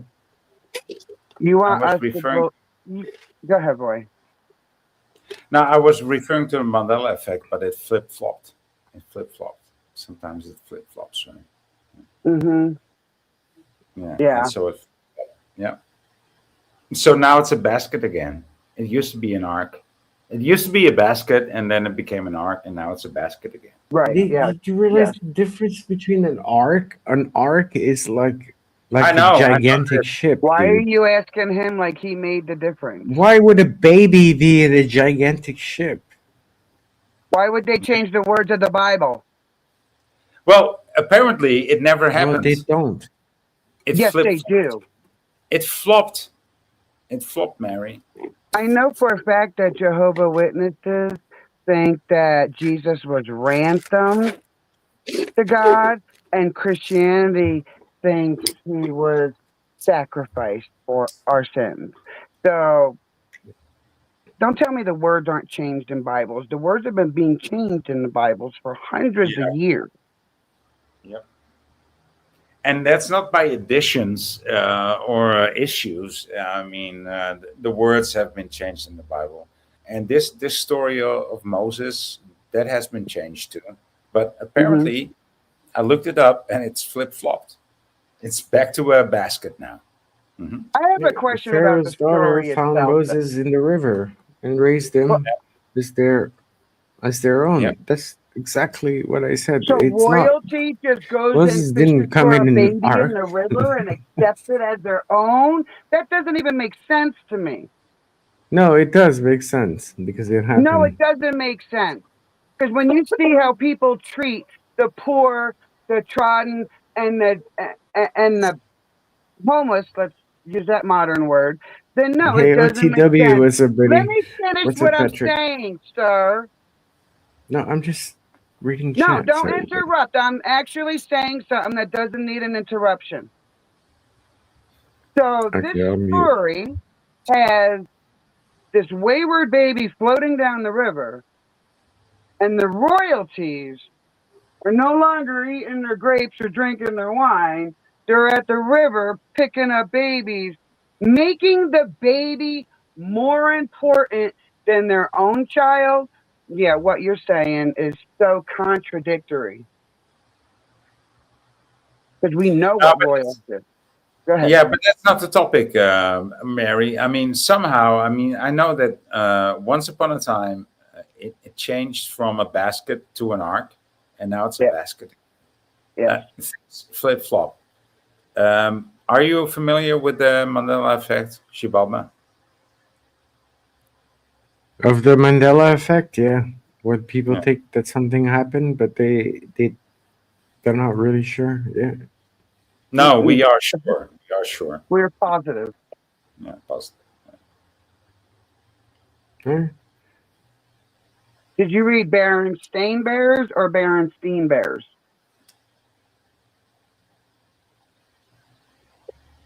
Say that again. Did you read the childhood book Berenstain Bears or Berenstein Bears? Which one did you read? Berenstein Bears.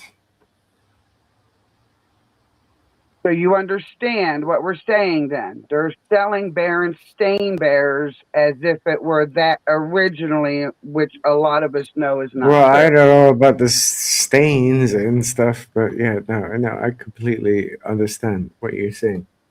Okay. I'm not, Just I'm trying not to an clarify. idiot, dude. Well, your words aren't always matching up, so I had to clarify.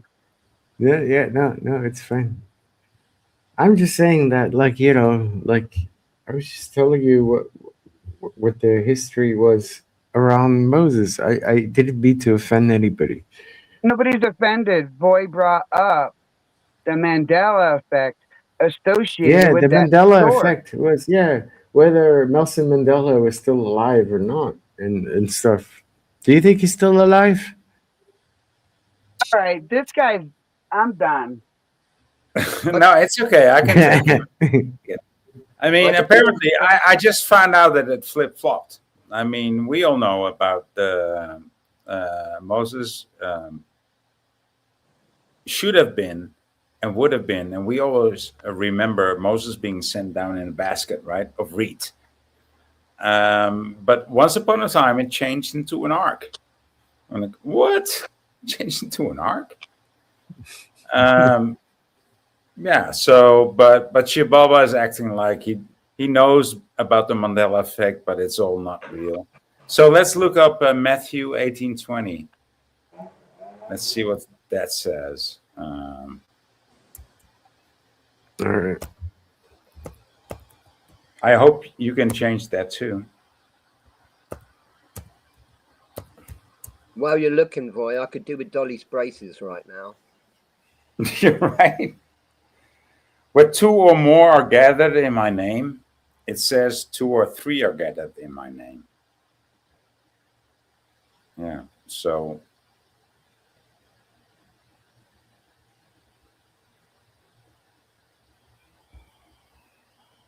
What do you think about that, Shababa?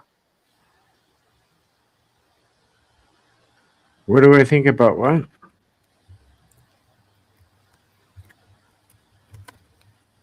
Sorry, What was come the again. verse, Matthew? What? Matthew 18, verse 20. It used to Yeah, what say, about it? where two or more are gathered in my name, in the midst I will be amongst them. Right. But now it says, where two or three are gathered in my name. So if you're with four or 100, it doesn't count. He will not be there in the midst of you. Only with two or three. Fair enough. Wait, 2 or 3. Yeah.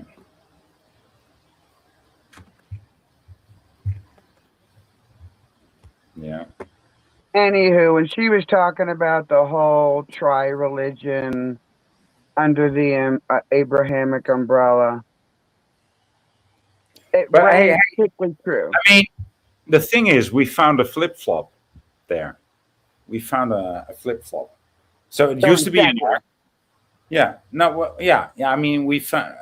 I mean, back in the day, like a couple of years ago, it used to be an arc, and now it's flopped back again to a basket, a reed basket. Mm-hmm. And how many of those examples are pertain to the Bible exclusively? Well, many. I mean, well, not so much of the flip flops. Houston, we have a problem. Houston, we had a problem. That thing Yeah. flip flop. Yeah. Yep. I remember that one. Yep. Sorry. Yeah, we did have a problem.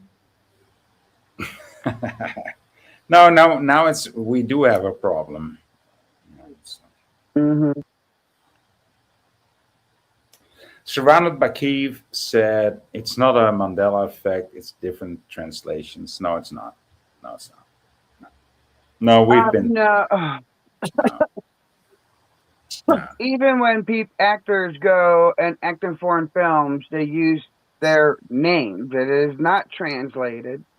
Well, I'm talking about Berenstein Bears. So I don't that reason doesn't cover it all. Yeah.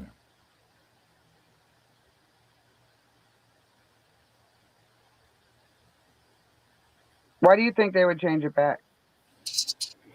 Well, I mean, there's no reason or rhyme to the Mandela effect, right? I mean, even though I hate the name, I mean, it's just glitching, right? Mm-hmm.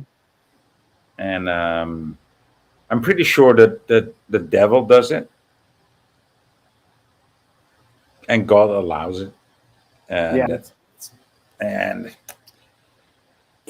that's as far as I can get. I mean, there's no, like I said, I mean, it is surely the Bible, surely not a holy book anymore.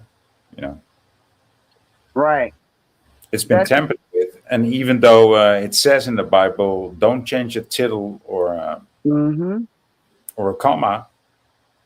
I mean, it's been changed. We know that, and like I said, I'm not a Bible thumper, but I know some of the scriptures, right? Everybody knows that Moses was sent out in a basket and not in an ark, and now that flip flopped. That flip flopped. Now it's a basket again. In a way, I think this math, whatever's going on, is Yeah, just no shit, trying it's to a reach basket. people. Oh, here he's talking again. What? I said no shit, it's an art. No shit, it's a basket, not an art. That wasn't a Freudian slip at all, or a drunken one. No, but it used to be an ark like a couple of years ago.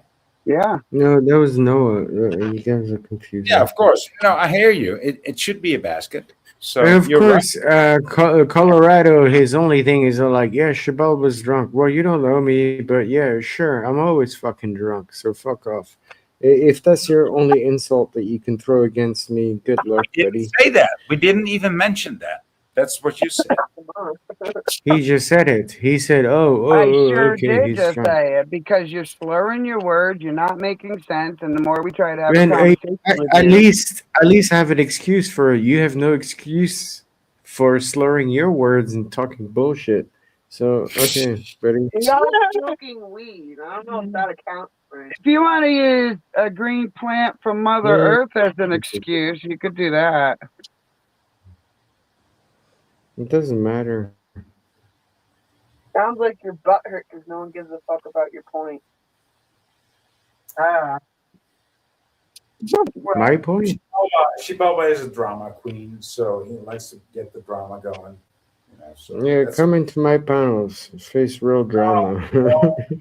I'm no, trying to well, order something, so I'm like half yeah, looking, of half course, you want that, but I unsubscribed for you, from you for a reason.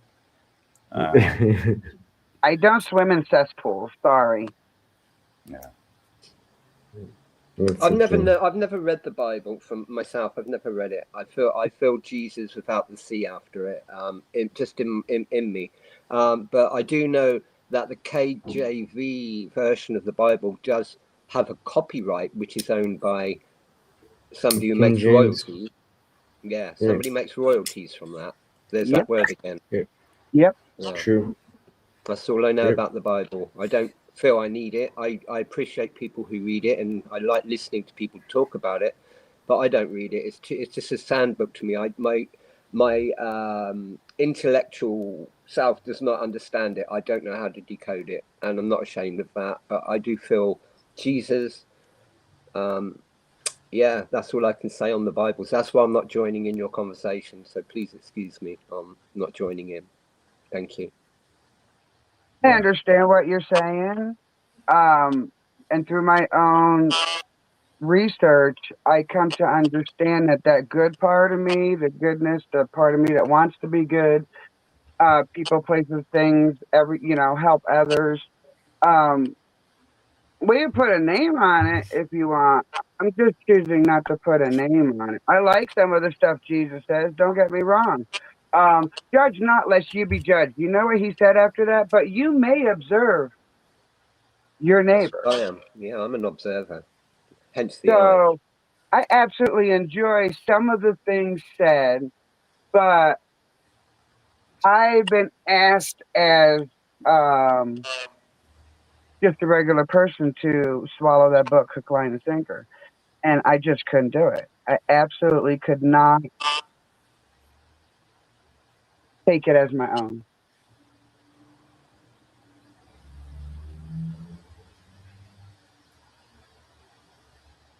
Due to the research.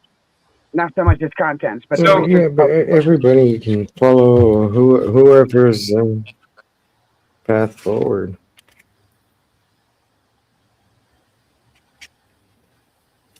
So No one's Donna, forcing you to follow anything. no, so Donna provided us with some scripture there, right?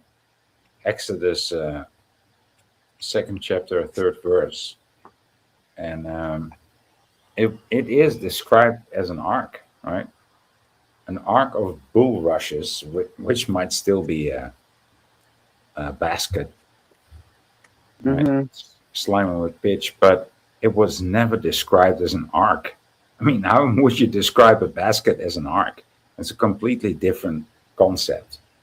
But thank you for providing that, Donna. Yeah.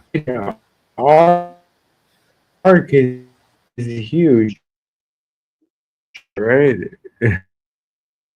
It could hold I don't know how many animals in there. I Well, don't that's know, what man. you believe because that's what it was described to you as. So you took the worm, hook, line, and sinker, and we get that, but that's not the only definition. An ark is not only this ginormous ship. I mean, we're supposed to be reading the book as an allegory. So, from the word ark, tell us what it's supposed to mean then. An ark is a very big ship. That's why it's called an ark. Yeah, That's why it's not a that's the boat. whole point of it. Yeah. I don't know what world you live in, but yeah, you could trip out and keep believing that it's a tiny little basket that floats, but an ark is a That was big ship. not Boy's point. Boy's point was the switcheroo of No, words. that was my point. I'm telling you, why don't you research the word Because you're ark? missing the point by giving me your damn definition.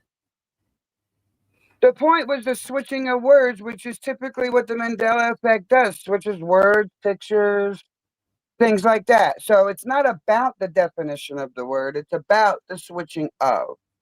You get it now? I'm listening.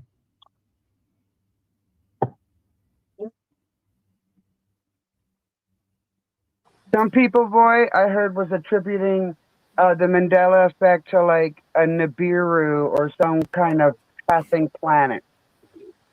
Oh, okay. Well, Yeah, that was my response too. But I just figured I'd throw that in the mix of the conversation that so many people have come up with so many different reasons for. Like you said, you don't think that there's a reason. no, Jibaba thinks that it's just a memory.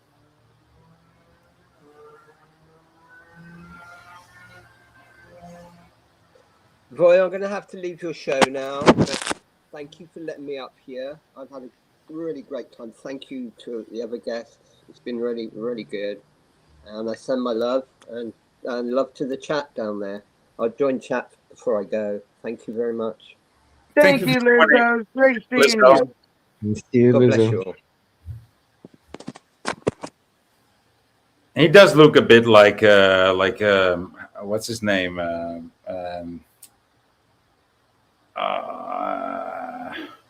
know. I'm trying to think of it too because it's in the back of my head. The passenger who sang this song, The Passenger.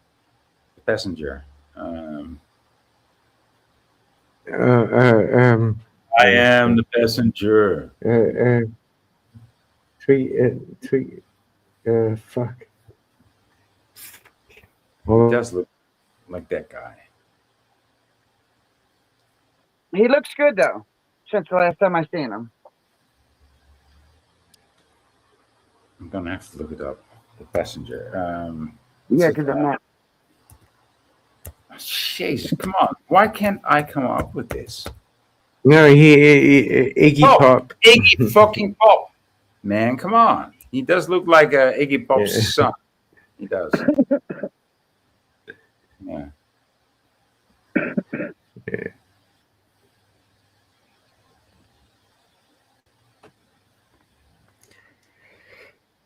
What do you think about that? What that lady was saying, boy? You She didn't told give story. your You made her, Ali. Why would your wife sit there completely head to toe covered and only shot right and white? Why? My wife is allowed to talk. Oh, your wife is allowed to talk, is she? Are you sure? Do you mean this wife, or is there another one? What? I have my wife on my right. Assalamu alaikum. Hope you want, inshallah. She's not going to be in the video, but she's going to have her say with this whiteboard that I bought her. But why is the default that the woman is innocent and the man is always guilty? Okay, that's something my wife wants to say. Salama probably had enough, as women give a lot of chances, has zero tolerance now. Okay, this is why I want you here. Yeah, it's very important for you to be here.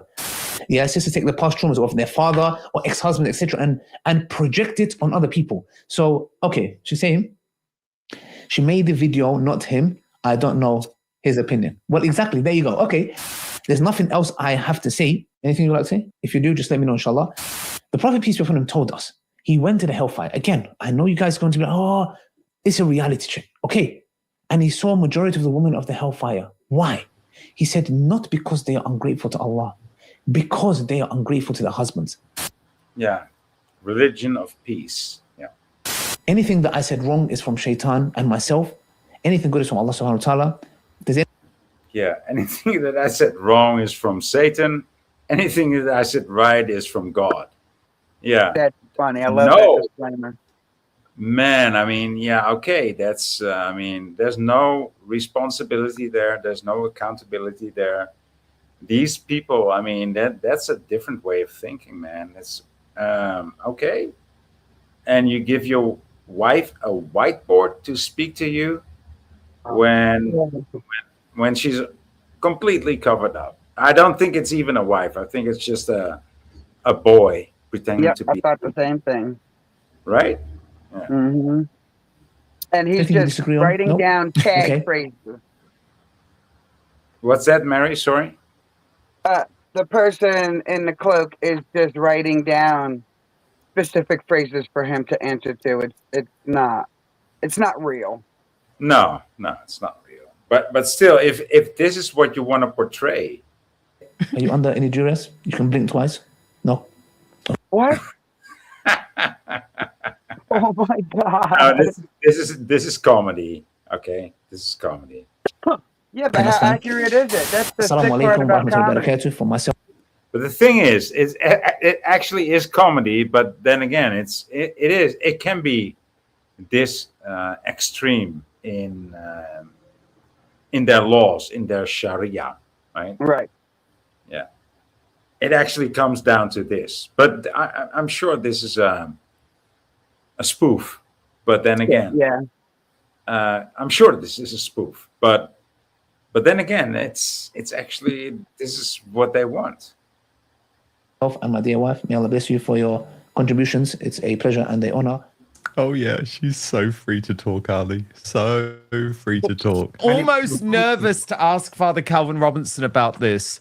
Father, please tell me you're not going to say, oh, it's great that Ali Dawar communicates or allows his wife to communicate with our whiteboard. I think it's disgusting and it should be deported immediately. The fact that you can't see her, she's completely covered in black and she has to have... Oh, I'm sure this is a spoof. But then again, this is actually, the best spoofs are closest to reality, right? Well, the original video with the whiteboard is the spoof, and then you got the commentators behind it, and I'm scratching my head like, y'all know it's a spoof? Like, y'all talking like it's dead serious, and for all we know, it could or could not be true. We don't know. That is the truth. We don't know. But boy, them guys, them commentators, Yeah. deport them. Deport him. Yeah. What she wants to say, and then he shakes her hand at the end. None of it is Western, none of it is Christian, none of it is our culture. None of it is like he does not belong in our country. Agree. Deport the fuck out of all of them, man. They're so stupid. He shakes his hand. Yeah, that's right, because it was a him, dummy. Right? Yeah, exactly. Yeah. I just shook Cockboxing's hand. I hope I didn't spill her coffee. No, she almost broke my Lance, hand. we got Lance back in the building. Welcome back, Lance. How you doing, pal? I can neither agree or disagree with that. I feel the same way, Mary. I really do. Hello, boy. Hello, Mary. Hello, Gibalba. What's going on? We have Boy How are back you? in the house. I'm about to go. I have to go pick up something downstairs. I'll be back in like 2 minutes. But yeah. Oh, I'll of see you course, guys in a downstairs second. again, right? Do we have an upstairs anyway? I mean, Before it was a basement, now it's a downstairs. No, I mean, like, I have to pick up something. I ordered delivery stuff. Oh, yes. Mhm. The good old Uber food. Yeah, right. What do you think of the conversation, Lan? I like. I thought he was downstairs. Me too. I always learn so much when I come here. It's good, but I'm a little distracted. I've been bouncing back between this and the Anthony Fauci testimony in Congress. Oh, is that a thing? Okay. Yeah. It's live. It's live right now. Why don't you play it? No, dude. Because it's just a fucking theater show. Like, yeah. I mean, so Fauci's gonna sit there and say, "Oh yeah, I was so wrong," and "Oh, you exposed my diary," and I said that I felt so great, and he's just gonna go back home, and nobody's gonna hang him, nobody's gonna jail him. Then Boy's gonna get struck for spreading misinformation. Exactly. Yeah. And smoking on camera. Yeah. Yeah, smoking on camera. Yeah, I'm gonna lie. Yeah. Don't sneeze on camera. You might lose your channel. Yeah. Well, I'm gonna risk that. I think that's already a given, Mary. Don't you? Nowadays, yeah. I mean, I thought they were screwing with us before. I think they've done double down now, at least in America. You know what I'm saying? Like, what's happening with our devices? What I've come to understand is that, like, I had 3 channels taken down during the Bona, and so the censorship was in our faces. It was blatant.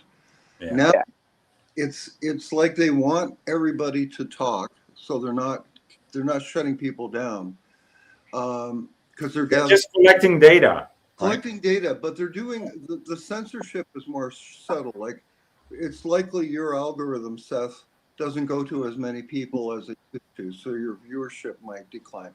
But it's really hitting some big channels. There's one you might like, Boy and Mary.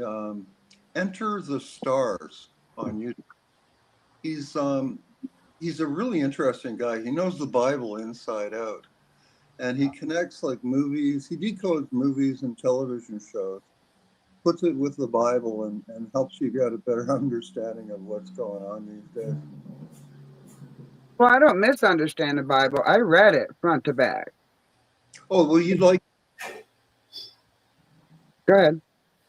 Yeah, I'll put his name in the chat for you. I do. I am interested in other people's understanding of it. But I also hail from people who knew no religion.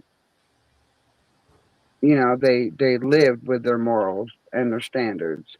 So I'm, got a foot in both worlds trying to figure it all out. Yeah. Yeah, it's not an easy book, man. It's a hard book to read. I mean, you really have to, how do you say this? Make it a life mission, sort of. You know, you really have to intensely read it. I read it from back to front, for front to sorry, and I couldn't make.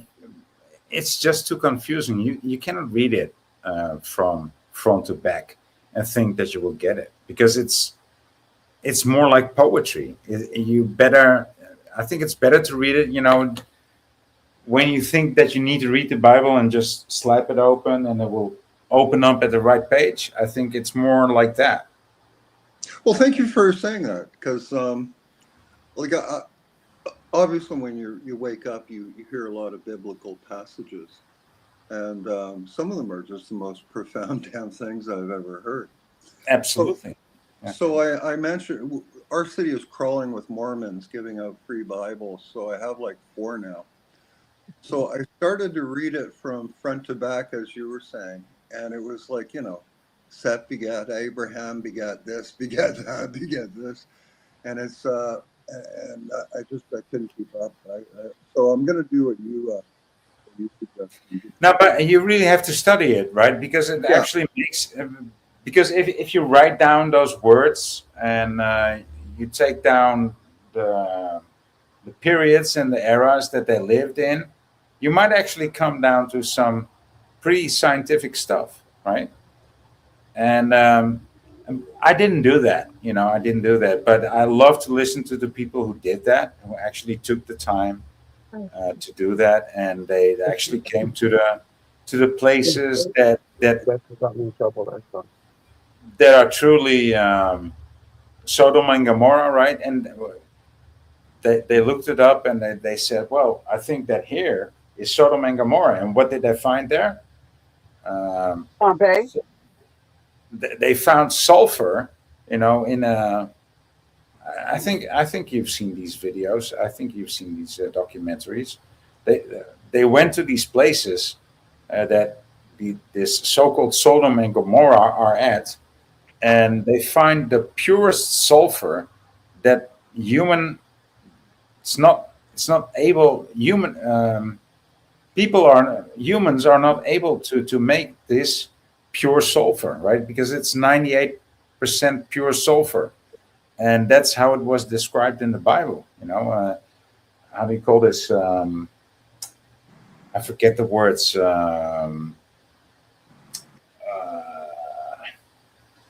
Not petrified. No, I mean, what rained down on Sodom and Gomorrah, right? Like hell and Brimstone. brimstone, right? And the other thing. What Yeah. is the other thing? Brimstone. It's Fire. Fire. Was it fire and brimstone? Yeah, fire, yeah, hellfire, and brimstone. Yeah. I'm so smart. If you don't know, that's my daughter hotboxing. Just another. So in reading the Bible, I was already researching it by this point. I was like 31, and I was in security in the state of Virginia, and I went and worked at a full Mennonite.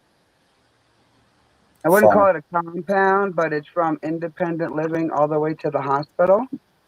Mm-hmm. So one of the rules they had there's lots of rules when you're a security guard. One of the rules was you couldn't read. And one of the things that gets a security guard by, you know, before television and modern technology was reading. And I'm like, you can't read, huh? I wonder if they'll say no to this book. And so that's when I went on my journey of reading the Bible front to back and researching the Bibles, because the one I read was New International Version. I don't know which version it was. This was in like 2001. Yeah. And I was able to observe this so-called these religious people. And it was so indicative of the Bible I'm reading while I'm sitting at my security desk. And then I'm going out into this Mennonite facility, seeing independent living people who work there who are only Mennonite, and hearing just the weirdest things. You know, I noticed there was cable everywhere. And so I asked because I thought Mennonite was like an offshoot of Amish, and they are. They're the ones that have gone into society and think that their message from God or Jesus can come from anywhere. So they have. They, actually, I questioned it about the sports channel, and the actual um, response was, "You just never know where Jesus is going to talk to you." And I was like, "Through the sports, okay. I mean, it's not for me to judge, but okay. This is weird. This is a different kind of practice, you know." Are you saying? Did you just say that the Mennonites come from the Amish? It's like a derivation of We the. understood that the Mennonite were an offshoot of Amish Okay. that uses modern equipment, things like that. Which I didn't see a garden on this place, so don't get me wrong. I didn't see the things that they were saying they were. They were just saying it, Yeah. Yeah. and that's what really got me curious. How can so many how can so many people be learning from the same book and act quite so differently and justify their ways so differently? And as I did my exploring of religions, exploring of texts, of religious texts, I mean, I got closer to, well, what did the natural people before religion do then? Like we're all trying to make it off earth in one piece, I guess. That's what heaven's all about. So, what did this other sect of people do? So I didn't automatically go there. I was kind of driven there through the research and experience in religion that I'm like, huh, they Yeah. say, and I knew I was Puerto Rican, but I didn't know that that included indigenous. Hey, so So, there's this. How much of these? There's the Amish, and the offshoot from the Amish is the Mennonites, right? The really white yeah, people, yeah, like yeah. like the Swedish people almost, and then there's the Mormons, right? Is there? Those are the three tribes that I know of, like the three And cults, right, sects. sects of that type, yes. Well, what But Mormons over here in Utah are very, very, very different people than I thought the Amish in Pennsylvania were Dutch Amish. That's what they call themselves. And the Mennonite are an offshoot of those people. Uh-huh. Okay. Well, so I didn't know there was a relationship between Mennonite and Amish, to be honest with you. I But didn't think so either, but this is what they told me in Virginia. And maybe that could be just a line they tell themselves. I don't know. There isn't a direct Mennonite line that I can be like, oh, this came from so and so, well, like how Mormonism is. we have a huge population of Mennonites here. There are about 60,000 just west of my city. So at the bus station, it's not uncommon to see like 12 or 20 Amish people dressed they look like they're from the 1800s, early 1800s. And I've always wanted to go up to them and say, are you guys Amish or are you guys Mennonite? But it's nobody goes up to them, nobody approaches them. It's almost like it's a social taboo or something to talk to They kind of treat it that way. Like when we would Yeah. see Amish in public, it wasn't like you're seeing a neighbor 3 blocks away and you nod at each other. It's not like that in any way, shape, or form. Like they give me the vibe that they're walking the earth alone. Yeah, it's almost like I'm afraid if I ask them a question, they'll start screaming at me in German or Dutch or something. Oh, that's the worst. That's That's fucking the worst thing funny. that can happen to you, man. I mean, That's good. Speaking of Dutch, I ran into a really cute Dutch woman the other day. She's been in Canada for about 10 years now, so she still has a fairly thick accent. And so we talked a bit, and you know what she told me, Seth? I said, I told her I know Seth Wildenberg in Holland. And you know what she said? well, She said, ik heb geen voorhoud. That's not a woman, dude.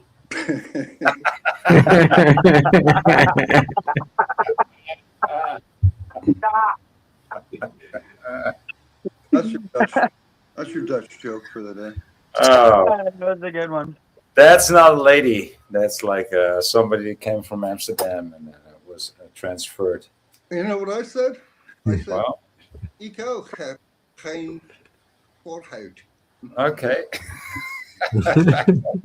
So did you rub it? Did you rub your dickheads against each other? And Yeah, feel good? we pulled out our schlongs and danced. Yeah. Yeah. Sausage party. I won. I mean, it's a Dutch woman, you know. Yeah, well. Oh man, I don't even know what to say at this point anymore. I'm just gonna make myself some tea. Man. You got to. How's it going? You got him. You got him. We need another one, Lance. You got to follow that one up. That was good. You need an encore. No, that's great. How you doing, Lance? You guys Good. understand? Shababa's saying hi to you, Lance. Oh, hi. How's it going, Jabalba? Yeah, good. No, did you got you Anglos? You understood that? Yeah. Let's just say that I know enough Dutch people in my life that yes. Okay. So, Mary, you understood that I have no foreskin in Dutch. No, I was just picking up what Boy was laying down. No. I know it's not even that. Like no, because one of my best friends is actually Dutch and stuff, and then he teaches me like swear Dutch people swear in a really weird sense. Yeah, The okay, majority of the sense is okay, calling just diseases for people like canker and stuff. Like they love telling Yeah. other people that they have cancer and stuff. It's bizarre. Swear to me in Dutch. Swear to me in Dutch, or in English. I mean, we are the best swearers. The Dutch are the best swearers.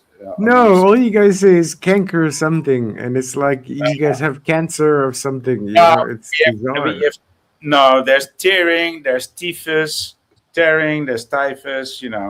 Kanker. Yeah, and No, but how many types of canker? no, there's no types of canker. There's no types of cancer. We Yeah. just wish cancer. And there's typhus, and tearing, and You wish schompus. cancer as if it's a normal. Schompus. There's also schompus. And schurft. Weet je? I mean, you don't even have those Schompus? words available. Schompus, yeah, and schurft. Yeah. So there's no translation? You have STDs as well and stuff. I know you guys wish diseases on each other. Yeah, I that's don't know. It's bizarre. I mean, yeah, and that's what we do. So That's cool. I mean, Damn, you what do you sound say? like you've been I down mean, too what far. do these other people say? Oh, your mother is a whore, and kurba this and kurba that. I just laugh at these people and say, yeah, my mother is a whore. Well, I mean, did you pay her well? Did she act it like she loved you? And they look at me like, what the fuck? And they say, and then they will say, yes, I paid her well, and she acted like she loved me. I say, well, that happened to me too. So now what? These people. I mean, these Slavics are so easy to troll, man. I mean, come on, I can't even deal with that. She was the best damn whore on the block. Yeah. That's my mother. That's my mom. I hope you paid her well. Well, in my city, like maybe 10 years ago, it was unheard of to see or even hear about a prostitute. And then I guess about 5 years ago, every year, some 20-something would come up to me and say, hi, would you like to party? And, so I figured out, I asked some people, what does that mean? And, oh, she's a hooker. Okay. So anyways, now it's like, there's been an explosion, not just in drug use, homelessness, but hooking. And so it's like literally every block you'll see a hooker. And they're actually not just dressed, conservatively in like jeans and a jacket. They've got the fishnet stockings, and it's just changed everything. It's getting really weird downtown now. Like we have Last year, they tried to pass an ordinance for legal prostitution in a town of like 8,000 people. Yeah, amazing. I mean, it didn't pass, but most of us that live in the country are like, well, there goes that town. It was already going down the tubes, and it'll finish flushing itself if they pass something like that. Yeah. So the other thing we have here is gentrification. So the downtown is pretty dilapidated now. So they just threw up a 33-story condominium. Like the condo fees alone are like $2,000 a month. Mm-hmm. So now across all three corners from this condo, you can see people smoking crack. And on the same side of the street, there's like two Bentleys and a Range Rover. It's getting really weird. I saw our town going that way in early 2020 before shit hit the fan. And I went to a tourism board, and I went there with the information I read on a research paper that they did on Los Angeles. And the topic of discussion was homelessness, gentrification, and tourism 30 years later. So I bring it to my local town because they're trying to be like this tourism thing. I did quotes like you guys could see me. She did too. So I took this information to the tourism board. And in that period of time, there was Fisher's Peak, which is now a local national park, was made national park. The 200th anniversary of the Spanish Trail was all happening at once. And so I'm questioning this board, like, if this hospital can't handle the 8,000 in the city, how is it going to handle all these people? And so she tells me about, they got a grant, blah, blah, blah, blah, blah. And I'm like, okay, well, since you're part of the conversation, I've read a research paper about what happens to cities when gentrification meets homelessness meets tourism. And they didn't want to talk about it, guys. Their first question was like, well, where did you find that? Yeah. I'm like, I'm not special. I went into Google. This is, 6 years ago, so before a lot of AI. I went into Google and I started researching what happens to towns when these three things meet up. And now that person who questioned me is the freaking mayor. Wow. And when I started questioning her about stuff like data centers, she's like, I don't know what you're talking about. I haven't heard anything. I mean, she probably still doesn't know what you're talking about or what you were talking about, but Her that's head why. is deep in the sand then, because I mean, I Is even this like tagged her. We had millions of gallons just drop out of the local lake here. Like people were putting videos up of just a sand bed of a lake, and it filled up like within 2 or 3 days. And then we're like, where'd the water come from? I thought we were in a drought. I don't understand what's going on. Nobody's explaining anything anymore. No. Is this a blue state or? It doesn't freaking matter when the politics that people have put into office stop communicating with the citizens they're supposed to represent. Their party doesn't freaking matter. It doesn't matter. I mean, I've had some No, it interaction doesn't. with some city council officials the other week, and these people are just insane. You can't make any sense to them. I told them, like, you did something wrong there, right? You tried to manage the pond, and you actually destructed the pond. And the only thing he could say, like, why do you only mention this 16 years later? I said, what? I mentioned this to you. I showed you the proof. And all you have to say, you can't say I did it wrong. I gave a wrong instruction. You blame me for telling you this late. This is what, and then they Yeah. said, oh, no, it's the company that did it. I said, well, you also told me that the company said that they didn't do anything wrong. So, but you didn't check whether they did it right or wrong. But still, you blame me. Yes, I blame you. Yeah. Why you only why are you only telling me now? Why didn't you tell me this in 2010? And I look at the guy like, you can't reason with these people. You No. cannot reason. It's a different kind of brain. It's like that's how these people are selected. If it's people, I don't know. Well, I'm sincerely doubting it. I one don't think it's people. one of the things I'm questioning it. So you, Mary, and you, Voy, had these encounters after COVID started. No, for Yes. me it was before. It was before. Oh, okay, okay. So I moved here in 2017. The locals don't know this, and I don't tell them because I don't really give a shit anymore. I moved here in 2017 knowing that this was the place I won't be moving from. At that point, I had moved, and I lost count after like 48 times. In my entire life, I've moved that many times. So I came here knowing I was staying here, and I'm trying to teach my kids community, not what government says, but our own ideal of it. So we start volunteering and doing things, just to be a part of it. You fast forward to what 2019, beginning of 2020, before COVID started, when I went to the tourism board, and they want a resume. They want they want us to give them reasons to number one, listen, or number two, believe. That's oxymoronic. Like, the politicians should be proven they're legitimate, not the other way around. No, but it is the other way around. Because well, I don't want to get into this, and it's not about the vax or anything, Lance. It's been like that always. I mean, these people are selected. They don't have to train them to be that way. That's how they are selected.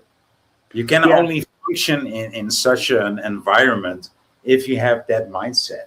They and they never did anything wrong. And I told them, like, I confronted them with some other mistakes that they made. And I said, "How about this that you installed? That was your instigation too. You installed this. It doesn't work like the way you intended it to." And they said, "Yeah, the building company, the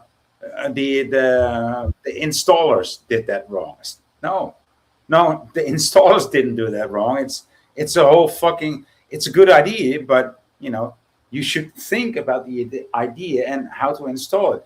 If you want to make that functional, this is how you should do it. And I can see their brain blocking. Like when I give them the solution, their brain blocks. Like, no, we can't hear the solution from you. We have to pay thousands, $10,000s of dollars to hear the solution from a professional, and he will fuck it up too. But then they're gonna have to pay like $1 million or whatever, and they will still think that's a solution, right? I mean, yes, yeah.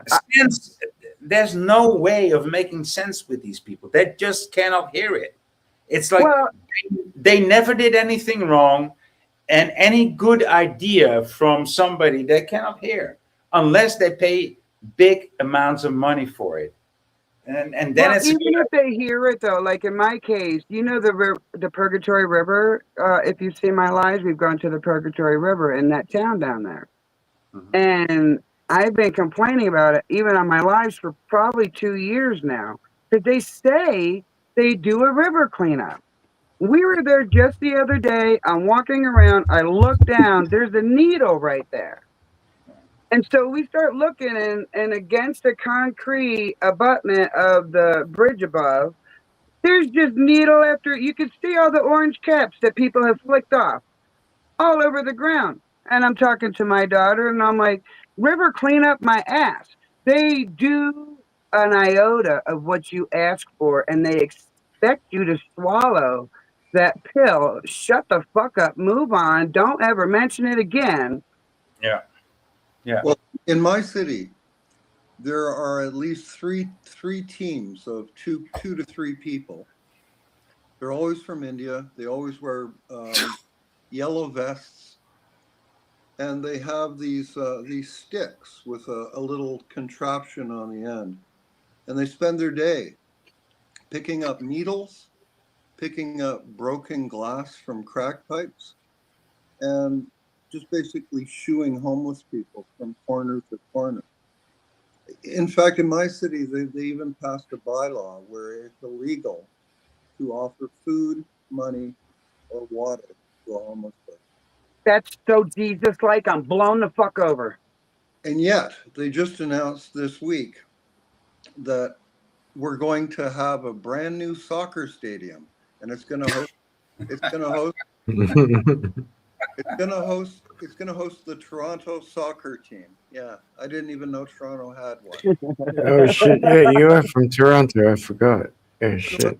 You got to get that hat in the ring somehow. Toronto is Indian now, man. My God, I'm in Barrie. Are you in Toronto? No, I'm in Cambodia, but my girlfriend at the moment is in Toronto. She's in around Richmond Hill, but she's in the better area of it. She's got bucks. Okay. Oh, she will blend in. She will blend in. Oh, No, she's white Canadian. She looks like a higher caste Indian, man. She's not Indian at all, dude. No, she looks like a white Indian, man. I don't know. She got some residue No, she up on the doesn't forehead, look like a sort of white in the Indian. middle there. Yes, she does. She Baba. I've seen her. I've seen her. She's not Indian at all. She's actually Jewish, a Polish Jew. Oh wow, I that's believe that. Now that I believe. Does she have a Worthout? Or what? I guess she did at one point. At one point, she did have a foreskin, but not anymore. What the That makes you fuck? gay. Man? Fuck off. Yeah, that makes you gay, she Baba. Yeah. Yo, next time you're on my stream, Jacqueline's gonna fuck you up, man. No, she's a great lady. She's coming back in 2 days. Oh, nice. She went to take care of her dad and stuff. So If she makes it back, I mean, you know how the rest of the world feels about it. why would you say that, dude? What the fuck is wrong with you, dude? Of course she'll make it back, dude. You think so? I mean, Like, what's wrong with you, dude? Boy, you fucking cut. I mean, you're Jewish, right? Yo, dude. I mean, that's anti-Semitic. Yeah, very anti-Semitic. Yeah. Yeah, so you wish my girlfriend doesn't get back safely to Cambodia? No, I was just making the question, like, if she makes it back alive. Yeah, I mean, yeah, that's not a nice thing to say, dude. That's not a nice It's thing a to say. reality in this day and age, no lie. So I don't have no problem with what he said. Don't fucking say shit like that. Don't wish like plane crashes on people. What the fuck? there was no wish. There was no wish there. He didn't say that at all. You're making leaps and bounds from your little comfy chair there. I hope you're Who is instead of saying I hope she has a nice trip back and she makes it safely, he said I hope she makes it out alive. Like who the fuck says that, man? Yeah, who the fuck thing. says that? That's honestly, who the Are fuck you so says used that? to dude? controlling people? They say soft language to you all the time. It's like me saying, I hope you're forced. No, not at all. You don't know Yeah, my what the channel, fuck, dude. Trust me. You're the one coming out your seat unglued. Nobody else is.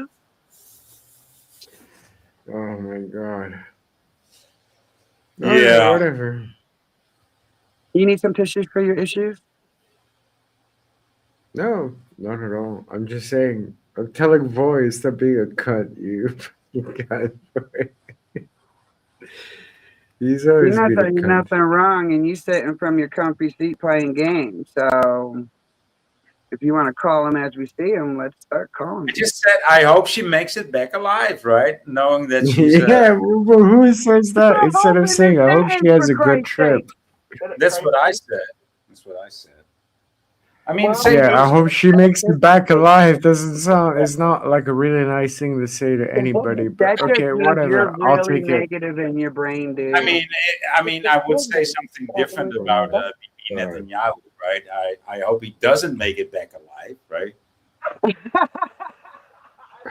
God, she's Oh, not Israeli. That's eh? being anti-Semitic, right? Yeah, come on, man. Come on. She's not Israeli. She's not a Sephardic Jew. She's You just said she's Ashkenazi Polish from Jew. Did you Poland. not just say that?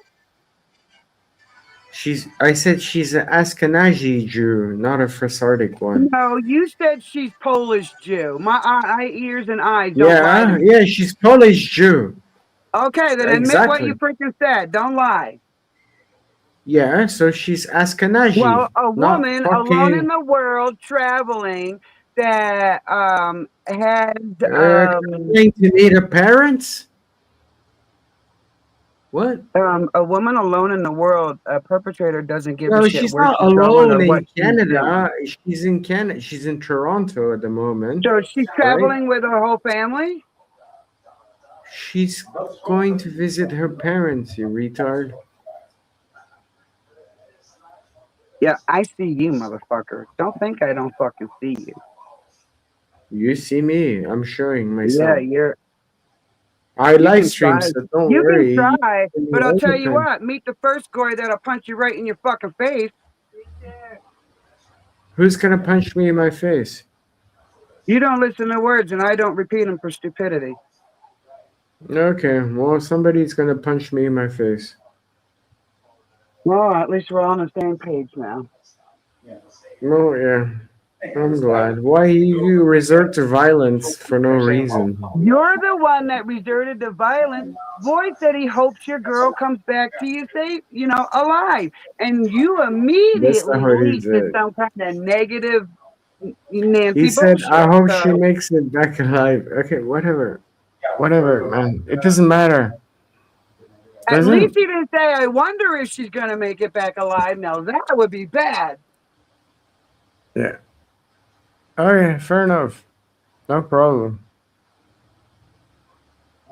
I know better. Oh, scheiße.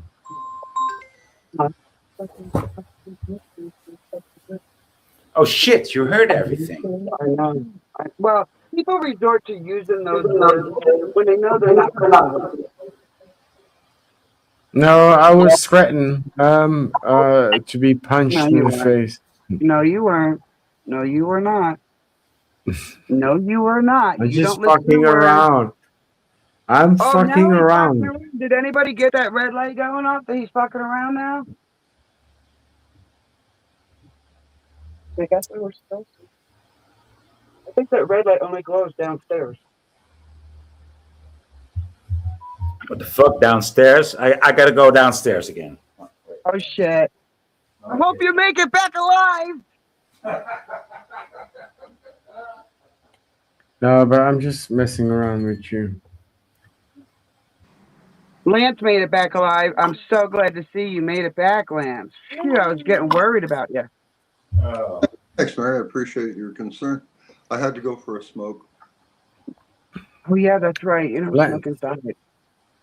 I've Well, seen you on another live stream. I can't remember which one. Abby Do?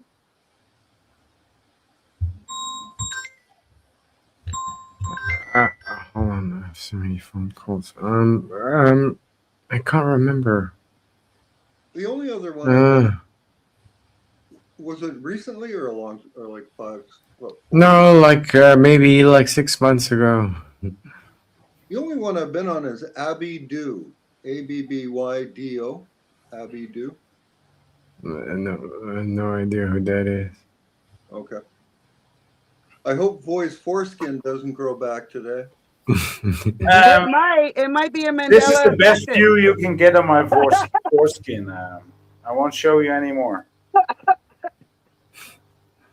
He has to cover because the foreskin's currently grown back. Oh, fucking Yeah. The Dutch are such degenerates. How degenerate are they? I felt that opening right there. So do you live in Phnom Penh? Yeah. So how long is your girlfriend in Canada for? No, she's coming back on Friday. It's in 2 days. Was she here for a while? Yeah, she lives here. I mean, yeah, she's Canadian, but she lives here. She has cats here and stuff. We live in separate Hey, by the way, with your girlfriend, always live in separate apartments, especially when she has cats and shit. Otherwise, it gets too crazy. This is becoming comedy now. Oh, Jesus. Oh, we went downstairs It's a again. smart Everybody thing to hold do that as a back. man. There he is. So you have your space. You can drink anything you want. You know, you don't have fucking problems having to deal with shit constantly. And you invite your girlfriend over whenever she wants. And yeah, you have a good time. And then, you know, she can sleep over, no problem. I mean, I have 2 bedrooms. I have a bigger bedroom that we usually sleep in. And yeah. That's how it Cambodia. goes. Yeah, Oh, Cambodia. Cambodia is Oh. awesome.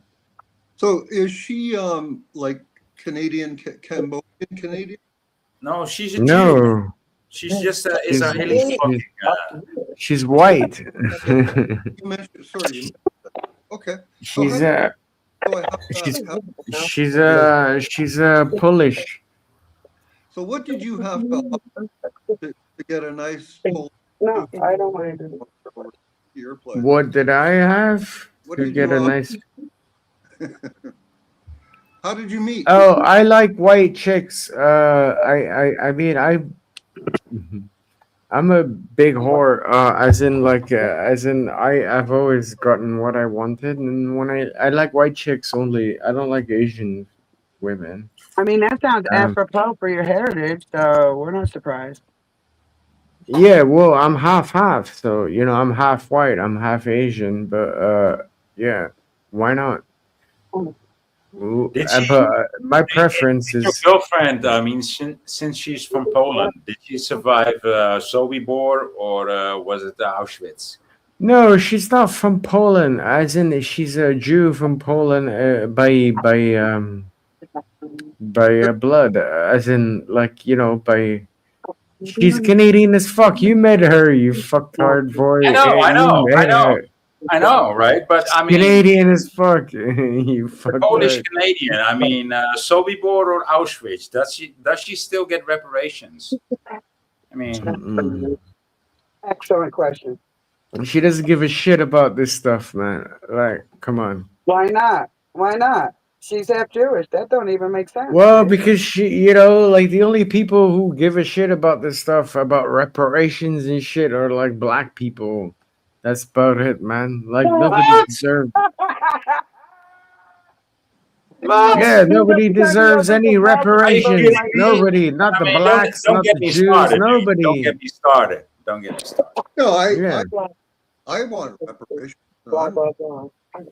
I want reparations as well, you know?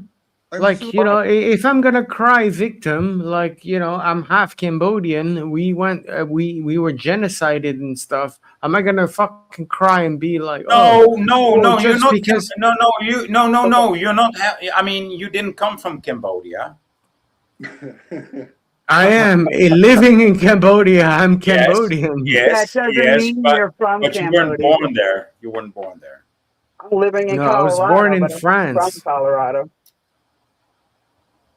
Yeah, I was born in France, sadly. Probably And because I you're left France as because fast as I that weak could. ass father of you, you know, didn't defend the country, didn't join the resistance, What? and he escaped to He France. did. What the fuck? He did. Well, I mean, What the fuck he taught? My father was the commander of the Cambodian army. Oh, He that's even fucking worse. died. Oh, He was the oh. first one killed, and then he told my father to push out. What Wait, the what? fuck are you talking about? What? Your What? your What did father you just died, say? and then he told Your your father father. talked to your father? No, my That's grandfather died. He was the first one who was killed Dad. in the Oh, you Phnom gotta Penh. get your story right, Jew boy. Oh, it's not that small. Come on, man. Yeah, really. I'm not Jewish. What the fuck are you talking Yeah, you about? are. You sound No, like you one. ain't with a Jewish woman and you ain't Jewish. Don't give me that shit. What the fuck? Who the fuck is calling me a Jew? I'm not a Jew. You're actually acting that way, so like your words are not matching your actions. Go ahead, boy. We're gonna need a. No. He asked like, who's calling me a Jew, and then I said, yeah, I did. Put one up for me. I can't put my camera on. I gotta. Yo, relax shut my your body. fucking ass up. You're like, what the fuck? You Nah, calling me a whatever. Jew? Your butt ain't hurt. You need My some. You need some weed grandfather for that. died for my You- fucking country. What the So fuck do you want me to say doesn't. to you? What the fuck do Oh. you want me to say to you? Did your grandfather die for anything? No. You don't know that. Oh, I don't know that, but I'm telling you. So shut the You're fuck telling up me and have what? some respect, Your lips are motherfucker. moving, but your asshole's You're talking. demanding Motherfucker, respect. have some fucking respect. Okay, I cool. know. I mean, yeah, this When is you what I start like. started, you don't get no fucking respect when you say that fucking word. You don't get no respect. There are Shut the hundreds, if fuck not up. Have thousands, of some disabled respect. Shut people your that fucking were mouth murdered and have Oh, some look how fucking mad he is. Look respect. how mad he You is. Oh, dumb two cunt. women talking to you. Tell me you ain't a Jew. Two women talking to you because we don't give a fuck about your superiority complex. Superiority complex? I'm asking you to respect my grandfather's Get your death words right. and his What the fuck service is to my wrong with you? country. Learn Shut the proper fuck up. English, dude. No, we will not, and we will never listen to people like you that can't own who they are. So get the fuck out of here. Who can't own who they are? You can't even cam up. Little bitch. Cam up. Tell You it think to that me girl to hurt my my feet? face. Tell Look it at to you. me to You're my really face. trying to. You are reaching to the bottom of that bag, aren't you? Maybe you should go back down 3 flights, fill your bag back up, drag it upstairs, and come back with something original. Is this your first time on this show, Belba? No. Okay. Yeah, Voy comes to my panel as well. Nah, Why? no, I used to like 2 months ago, and then I unsubscribed. Then you realized it was successful. Thank God you made it out alive. You still, you made it. Well, you have fucking faggots like Colorado or whatever the fuck this bitch is. Oh, what? I don't even know what it is. They're androgynous fucking. You're really trying. Fucking. Maybe just lift up on your chair, scoot your little butt back a little, sit up a little straighter. It might hit a little different. Put a beanie on and yell angrily at the camera about your opinion. Wow, that was an amazing thing. Did you really expect people to bow down wherever you go? Your name ain't Jesus, motherfucker. Shut up, faggot. Shut up, faggot. Honestly, shut up, faggot. That's funny. That's all I have to say to you. I love triggering people. It's just you think you You're got not something over triggering me. me. I'm just telling you to This shut is up. great. Oh my Well, you know, God. when you insult people's fucking families and The stuff, clip is when I'm trying to boy. explain something, you know, you're a fucking faggot. Your family is worth nothing. That's why they abandoned you. Well, That's why I you already became a knew fucking that, you faggot. dumbass. Yeah. We will ask the questions. Okay. I just saw. Have you ever heard of my Nazi knock knock joke, Louis? No. Knock knock. Who's there? We will ask the questions. Now get out of here.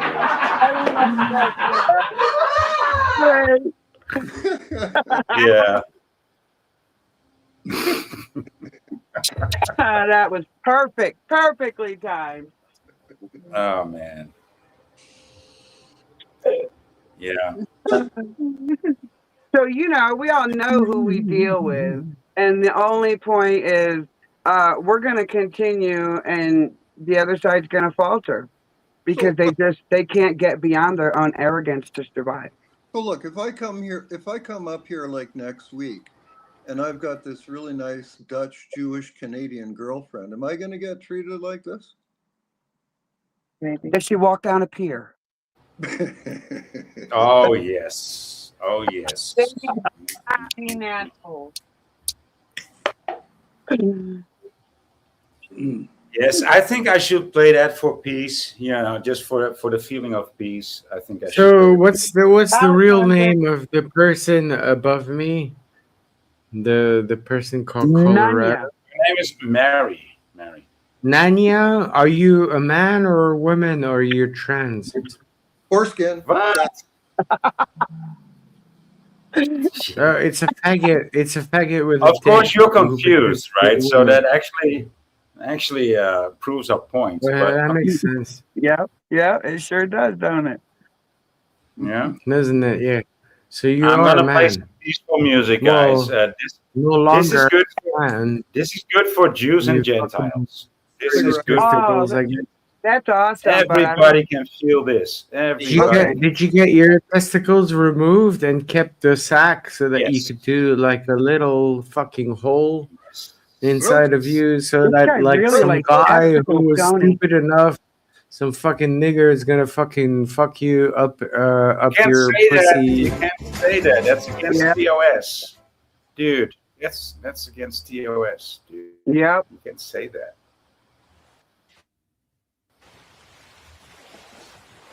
I got so much love to give. I got so much love to show, baby. Mm. And what do we say?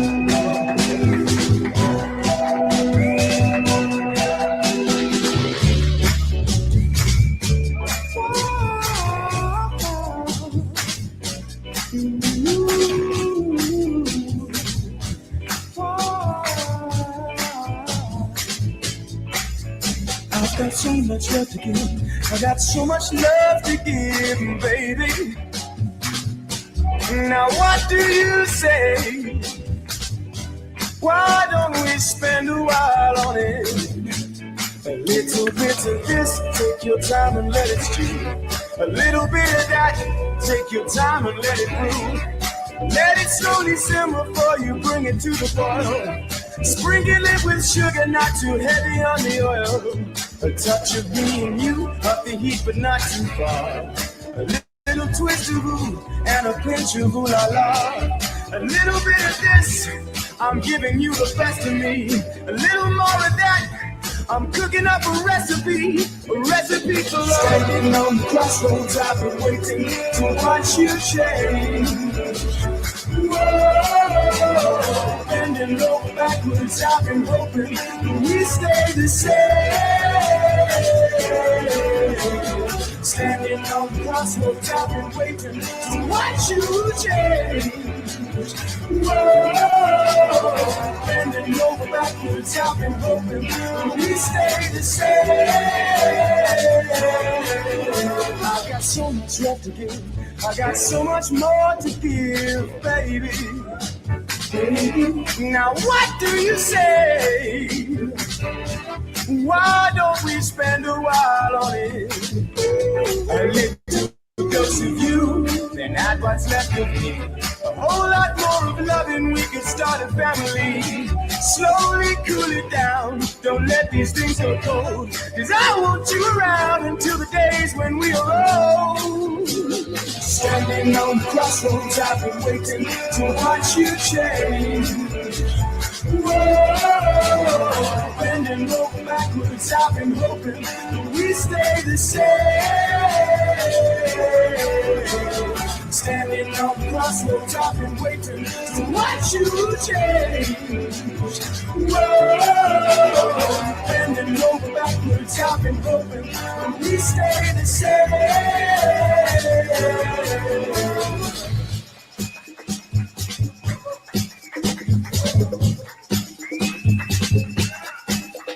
Got a touch of me and you, up the heat but not too far. A little twist of blue and a pinch of ooh la la. A little bit of You're gonna this, jump in the water? you the best of me. A little bit of that, I'm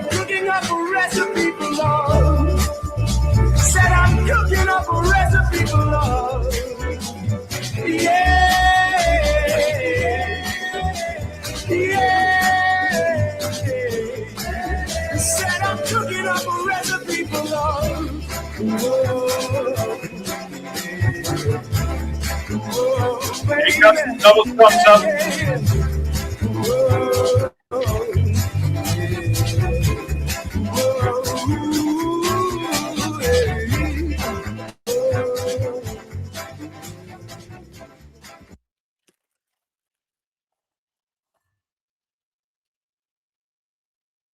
Oh, damn.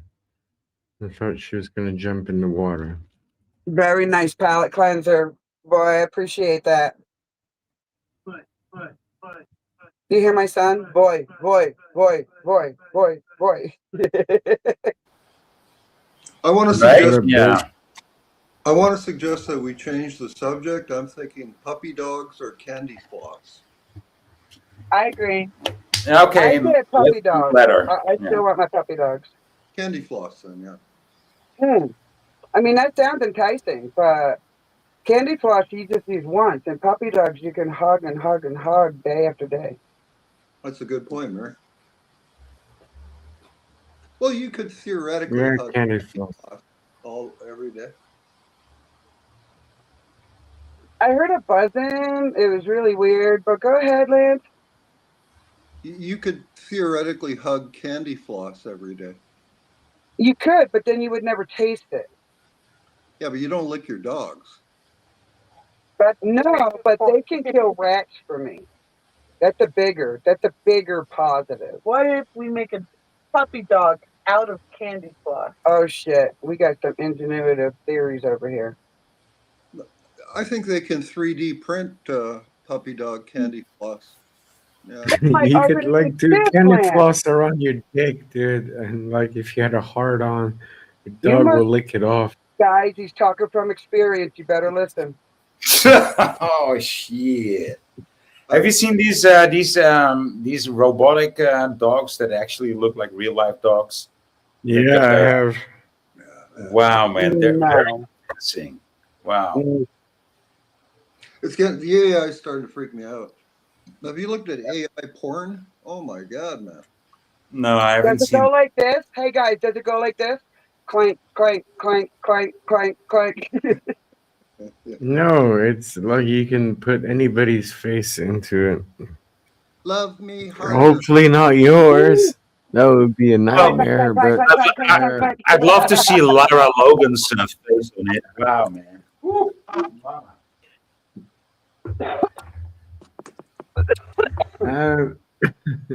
Yeah, but like it does happen. You can put any celebrity or whatever, and it's too realistic.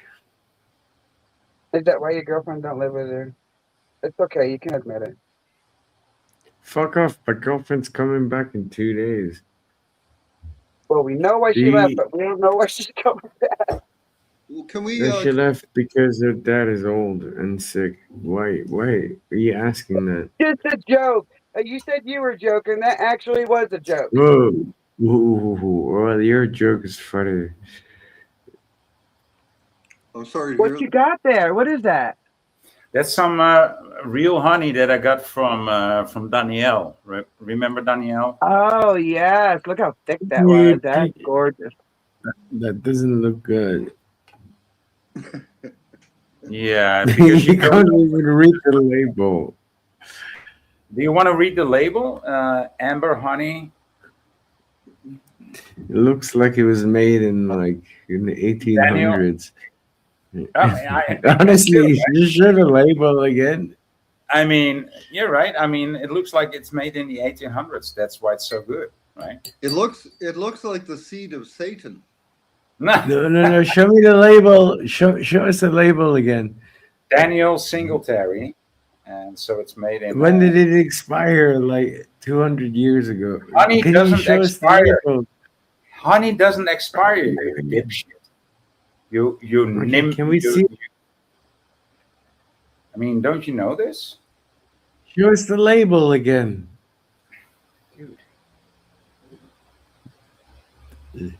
People send me stuff, right? I don't need donations. People send me stuff. People send me paintings. People send me honey. People send me herbs. People send me ointments. Yeah. Are you sure it's safe to eat? People send me sunglasses that don't scratch. I mean, I've got the best friends on YouTube, dude.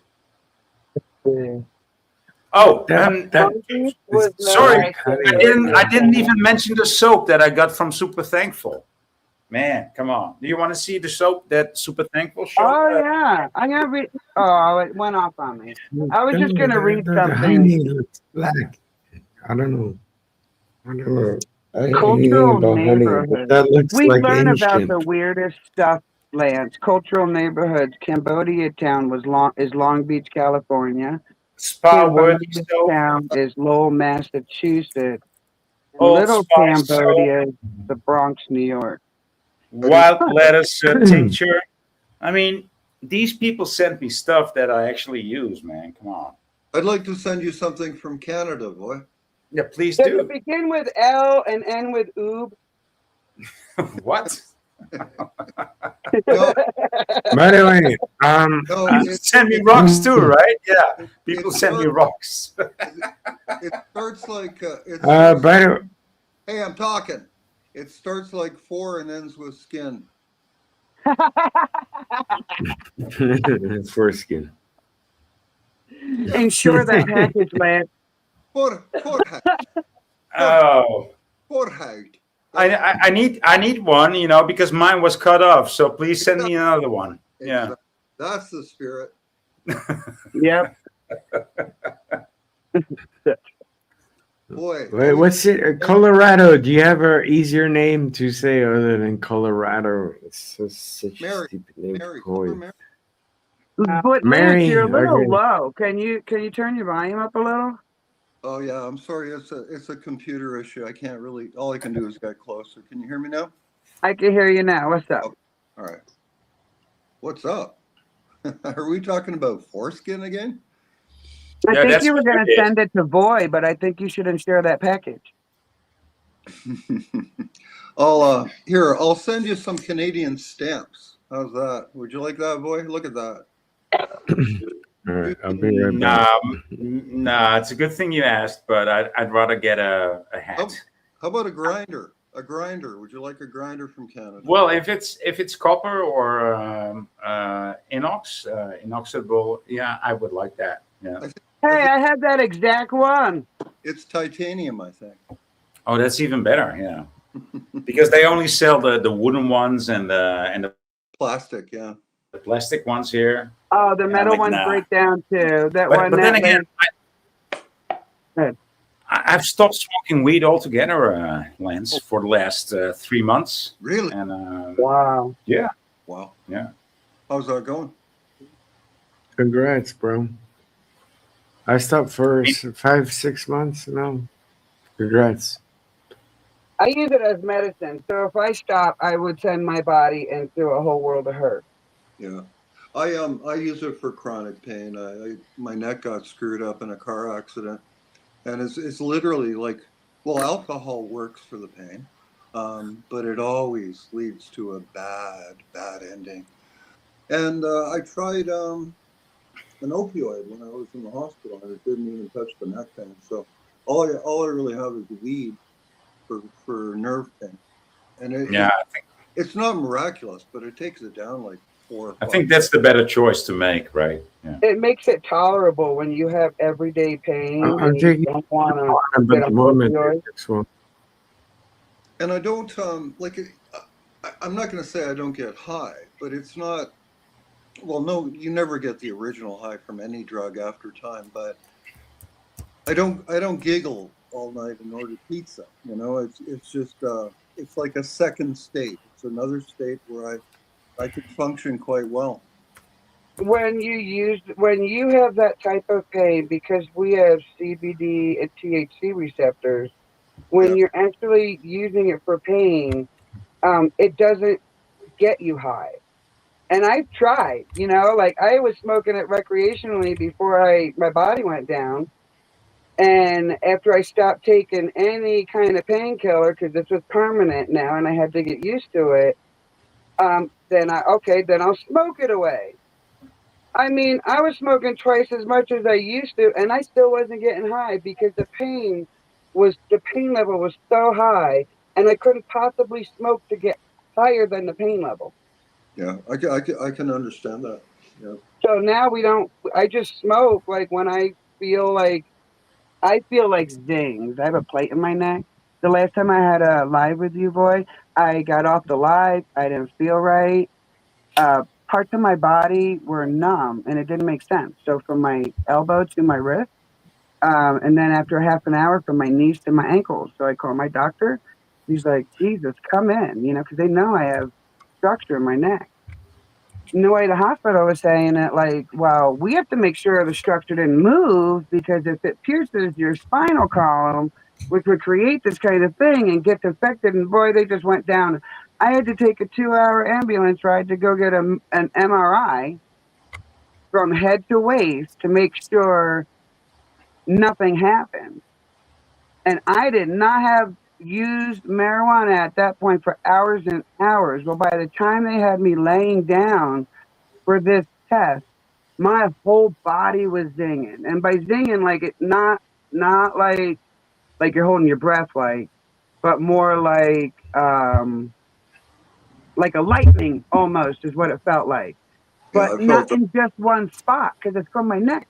So there'd be a zing on my middle toe down there. And the lady be like, "You gotta sit still." And I'm like, "I can't help it. This is what my body's doing." So for What's the me, marijuana is like keeping that zinging down to a minimum. So you have an injury on the side of your neck, one of the vertebrae? No, from my neck all the way to the tailbone. Oh, really? Yeah, it's childhood abuse, hard life, and a couple falls has Okay. left me with damage on almost every disc. Do you have any what are they called, peripheral or peripheral issues? Like, here's my hand. Like I can't keep my pointer finger steady. It just Yeah. okay. So yes, but in a different way. So when Oh, I go to lift my legs, like to go up a step or to step over something, my mind is thinking I'm lifting it high enough. I've seriously injured myself because of this. So I try not to step over or up things that are too high because my legs just will, my left leg particularly, will not go any higher no matter how hard I try. well. So after I got out of the hospital, I came home, got a summer cold, and was sick for a week, Lance. Mary, I'll just tell you from my personal experience. I got some relief. It was a book I read, and it wasn't about pain or anything like that. It's called The Indoctrinated Brain. And Uh-huh. so the book basically talks about, the pandemic and how people eventually, most people bought into the story. He talks about all of the assaults on our brain over our, Mhm.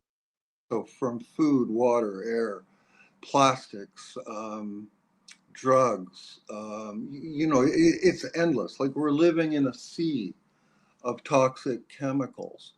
Well, And the indoctrination, I'm so glad you brought that up. The indoctrination is so um pervasive in the human mind. I like I said, I had a rough upbringing. I dealt with all that pain. I didn't take aspirins or anything like that. But I also didn't understand the use of my brain until I had the very last neck injury. I was splitting wood and it was a big piece and I had to use a metal wedge. And when that maul hit the metal wedge, I felt the crack in my neck. Right. So I knew this was really bad. So as I'm And going what through the happened? process, what? I mean, what happened? I'm sorry to happen to you, but I mean, what happened like afterwards? I'll tell you. I did fracture my neck in that day. I was in what do you call a neck brace for several weeks. Yeah, And yeah, as I'm in yeah. let me finish. As I'm in the neck brace, because I'm talking to Lance here, my brain started saying like kind of like you need to get used to this. Like this is a part of your life now.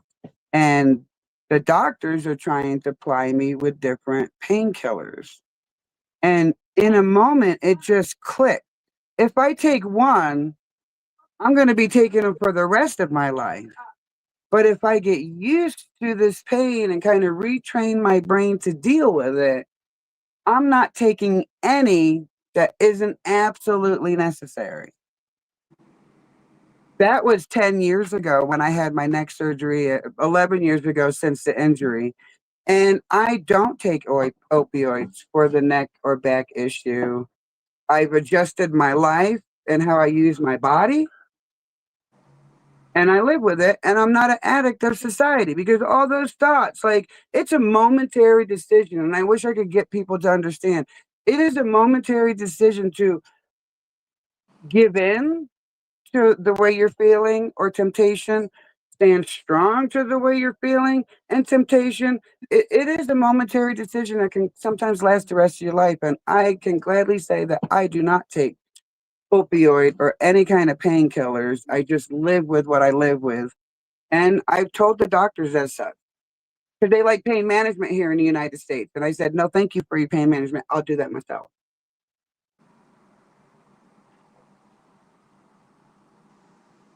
So I was told that they would never do neck I surgery. respect that. I respect that. I was told they would never do neck surgery on me. What? So what did they do? Do you remember? I think it's C5, 6, and 7. That's mine. Yeah. Were compressing down on the nerves so bad that I was losing feeling in my arms and I couldn't stand straight up. And what they were saying was because of the compression, it pushed these bone spurs into the base of my spine and into the base of my neck. So every time I tried standing up straight, it's almost like something was like catching my spinal column. And it was so serious when I finally found the right doctor. It was surgery as soon as he could plan it. Because he's like, let me see you get up and walk. And I tried to walk and he's like, how long you been doing that? I'm like, 2 years. I've been dealing with the doctors up north. They don't want to do anything. And I've been walking like this for 2 years. And he's like, okay, no. And 2016 is when I had no, I'm lying. 2015 is when I had the surgery. 2016 we moved. So it's been 11 years and I can look up. I can't do a lot of stuff. I can't sit here and read a book front to back like I used to. So there's consequences to it, but I can walk and I'm grateful for that. Yeah. Yeah. Well, I hear you on things like the reading. Like just anytime you have to hold your head steady in one, it's excruciating. Um, so so I understand a bit now. So you probably had both sides of your neck affected, right? Yes. Okay, so there's probably a break along the middle, even like a fractured vertebrae, like the central column. Yeah, because it was instant. I felt the crack. I didn't do anything. I had 2 little kids at home. I just went inside like, "Yep, don't do that again." But I started developing these headaches instantly that would last like 4 or 5 days. And I mean like dark in the room headache migraines. So, but what happened up north is they were focusing on the headache and not the cause of. Well, your surgeon is a wizard then. Like He that's was a sports medicine doctor, and I would suggest going and finding a sports medicine doctor because they really know the ins and outs of spinal injuries because of sport. and somebody is in the chat. They're asking about a chiropractor. Have you tried that? Yes. I don't think it's a good idea. I've had success with them, but I don't think it's a good idea just from my experience now. So last year, I had hit my head on this cabinet above me. And at the same time, like a day later, or a couple days later, the drill slipped off the screw and nailed my left thumb, the base knuckle there. And after that, my left arm started going numb and numb and numb. It was scaring me. I go to the hand doctor, I go to my regular doctor, because I was afraid of stuff moving in my neck as well. Well, I had a kidney stone and I had a problem with my other hand that the doctor was like, if we don't fix this now, you're not going to use that hand. So I had hand surgery in August and then kidney surgery in October. And you know what I think fixed my neck? Laying down, like on that surgical room, and then they tilt your head back in a position it's supposed to be.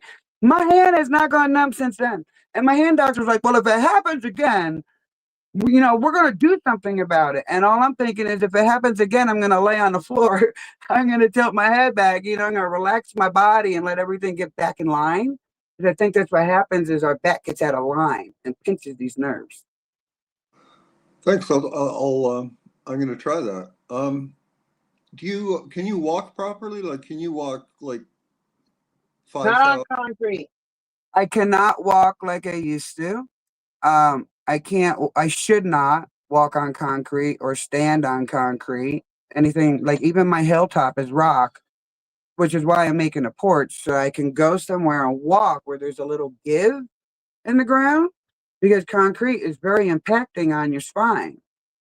So can you, so do you get, how many miles a day would you say you walk? Miles? We're talking steps. Yeah. Like I can go for a hike. When it's not fucking summertime. Right. If it's not summertime, I can go for a hike and come back, but I'm resting for 2 days afterwards. Okay. What, like 5 acres you could walk from here all the way to the end of the valley? Probably, but because it's uphill and downhill, it's like climbing stairs, so that hurts me. If we're talking flat, like when we went to Gunnison, I could do 3 or 4 miles, but it would hurt. Like that's not without pain or consequences doing that. I used to walk 8 miles an hour when I was 20 years old. I know I can walk. I loved walking. In New York, walking was a way of life. You didn't have a car. What did you do? Speed walking, like like these people that look funny when they walk. Naturally walks fast. Yeah, not intentionally. Like I had to seriously tell myself, you have children next to you. Slow your legs down so your children can keep up with you. We've watched you in the store many I'm times. 5'10", and that's another thing, Lance. Let me say this real quick. I changed my stride. When I got here to Colorado, like my back was killing me from all the moving and everything. And I realized my back hurt worse when I was walking fast, which means lengthening my stride. So what I did was I shortened my stride so that walking hurts less. Yeah. That was not easy either. Well, I'll tell you where I'm getting at, Mary. What I've learned all my life and about chronic pain, and what this book taught me is that there are some things that you can do. And I guess the two I'll mention right now is vitamin D. Apparently, everybody's low in vitamin D, and we're lied to about how much vitamin D we need all our lives because it's one of the main drivers. A lack of vitamin D is one of the main drivers of chronic illness. Okay, hold that thought. I have to say this, Vance. Hold that thought because you said lack of vitamin D, and yes, the doctors have mentioned that. And in my research, you can have vitamin D without K3, and your vitamin D is not absorbing. Number one. Well, number two. Well, let me finish then, Mary. I'll just tell you what I've learned. Okay. So they lie to us about the dose of vitamin. If you go to a pharmacy and look at vitamin D on the shelf, it'll be like 600 units per tablet. It really needs to be 10,000 international units per day. And the key is that you have to take it with food because it's fat soluble. And so it won't get absorbed properly unless you have food in your stomach. The other thing is it takes time to work, like months, especially if you're carrying excess weight, because if you have fat, vitamin D will just go into the fat cells and it'll just sit there and do nothing until you either get enough days of vitamin D or until you start to lose fat. Or if you take K3 because it activates the D. Yeah. Well, actually, it's vitamin E3, and the K is vitamin K2. Okay, thank you for correcting me. I know I was getting it wrong. But the second thing, real quick, you know what combats cholesterol? The D3.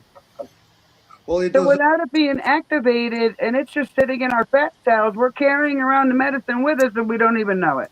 Well, the best way to think of vitamin D as is a miracle drug. So you also need magnesium with the vitamin K2, and you have to take it daily, and you have to take it with food. And so I did that starting about 2 years ago. And I also learned that getting 10,000 steps a day is key to your health. Walking does so much for you. In part, it has to do with the shape of the human foot, the arch, like this motion that we make Yeah, when we yeah. it's unique to our species, and it's linked to literal brain cell growth, regeneration of brain cells. Right, most, right. most people don't think, like, I was taught that you were born with X number, like millions or trillions of brain cells, and but it was a set number, and you just started to lose them as you got older. But it turns out that's partially true, but there are key areas of the brain that do regrow. And if you do the right thing, they not only improve your overall health, but your memory, the way you think. Um, so basically, the D3 with K2 and magnesium and weight loss. So I walk 10,000 steps a day, mostly limping because my hip is arthritic. But I lost about 100 pounds. And so my pain did get better. I deal with it much better now. If I And, did 10,000 steps a day, I would lose weight. That would be a bad thing for me. but the thing is, I asked you if you could walk properly, but if you can't, the very least you can do is stop eating after 6 o'clock in the evening. Don't have any calories, just water. If you do that religiously, you will not only lose weight, but you will add years to your life, and you will avoid the pain and the suffering that usually precedes death. And it has to do with the fact that our body is on a two cycle system. It's day and night. It's called diurnal variation in medical parlance. But basically, if you eat after 6 o'clock, you're telling your body to stay in wake mode when you should be preparing for sleep mode or repair mode. So if you can do that, like, there's all this shit that happens in the human body when we go to sleep. So proteins are being laid into new muscle. There are canals in your brain that flush with fluids and drain and flush. So the brain cleans itself, the body repairs itself. So if you can stop eating after 6 o'clock, it'll change your life. Well, we can only do that part of the year because of the temperature here. There's just some times where you just cannot eat until it cools off because of how hot it actually is here. We went by that philosophy before we moved to Colorado. So it's one of the reasons why we have to change our building style of building because I got heat exhaustion. That's what caused the kidney stone and made me so sick. So now I don't have a choice. In the summer, I can only eat dinner after it's cooled off, like after it's out of the hundreds and high 90s even. Somebody in the chat, somebody in the chat is talking about cholesterol. And I forgot to mention that vitamin D is made from cholesterol. So in your skin, there's vitamin D in the fat tissue. And when ultraviolet radiation hits it, it turns into vitamin D. And your brain is half full and half ready, half as well. Cigarette break. All right. I think we're switching our positions. I almost got dizzy. Okay, cigarette break. I've been smoking enough. Yeah, okay, that's enough of your motorcycle business. Glad Let's he see. feels better about himself. Let's see if I can play a nice video. That's enough. There is enough that I have to play. Nah, that's just funny. Nah, no. You need a longer one.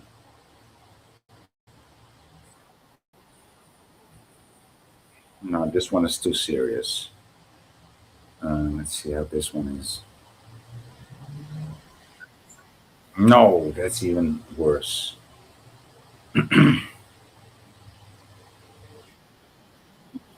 Okay. Let's do this one. Gives us a nice 10 minutes.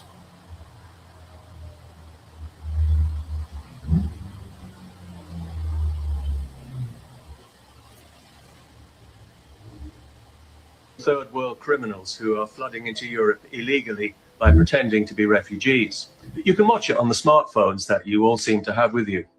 It's just to let you know that everybody knows you're mostly able-bodied fighting-age men, thousands of whom are pretending to be children because you don't have a shred of honor, dignity, or shame between you.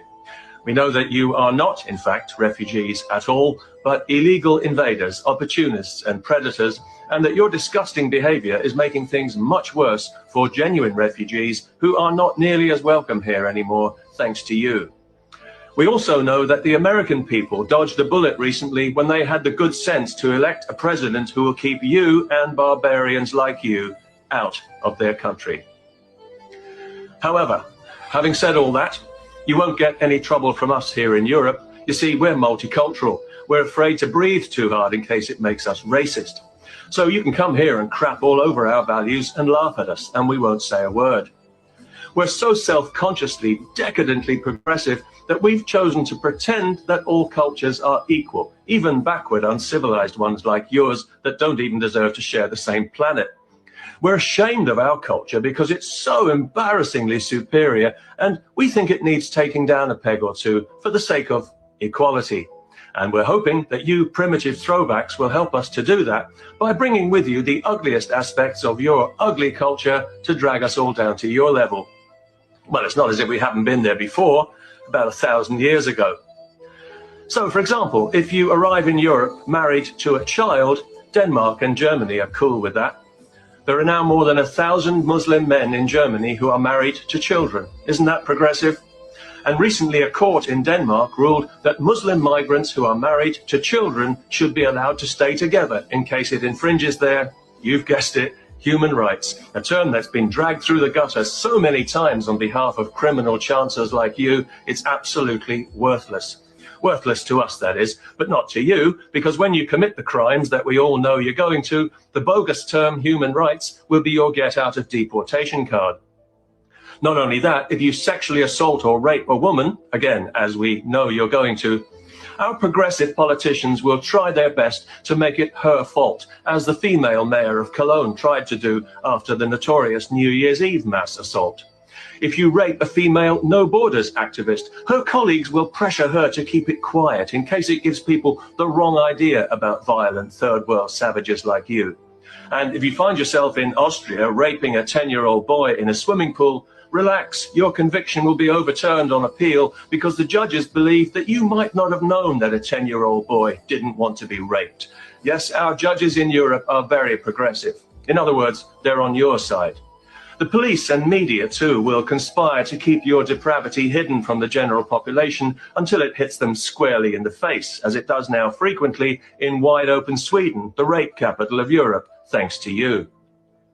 Earlier this year, it was reported that nearly half of Sweden's women are afraid to go out on their own after dark because, well, we're not really supposed to say what the reason is, as that would be racist towards the lawless human vermin like you who are assaulting and raping Swedish women and children. Everyone in Sweden is so terrified of being a racist, you can do what you like. You can gang rape a woman in a wheelchair for hours, as happened just recently, and the police will let you go because they're not convinced that she fought back hard enough, what with being paralyzed with shock and fear and all.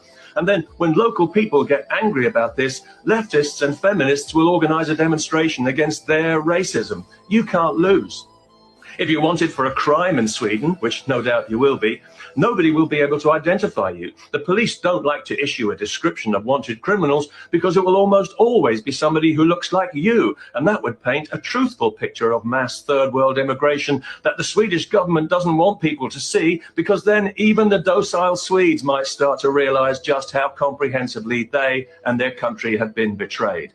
For this reason, the authorities in Europe generally are far more likely to crack down on their own citizens who publicize your barbaric behavior than they are to address the behavior itself. And you don't even have to feel ashamed about any of this, which is just as well, because you wouldn't know how.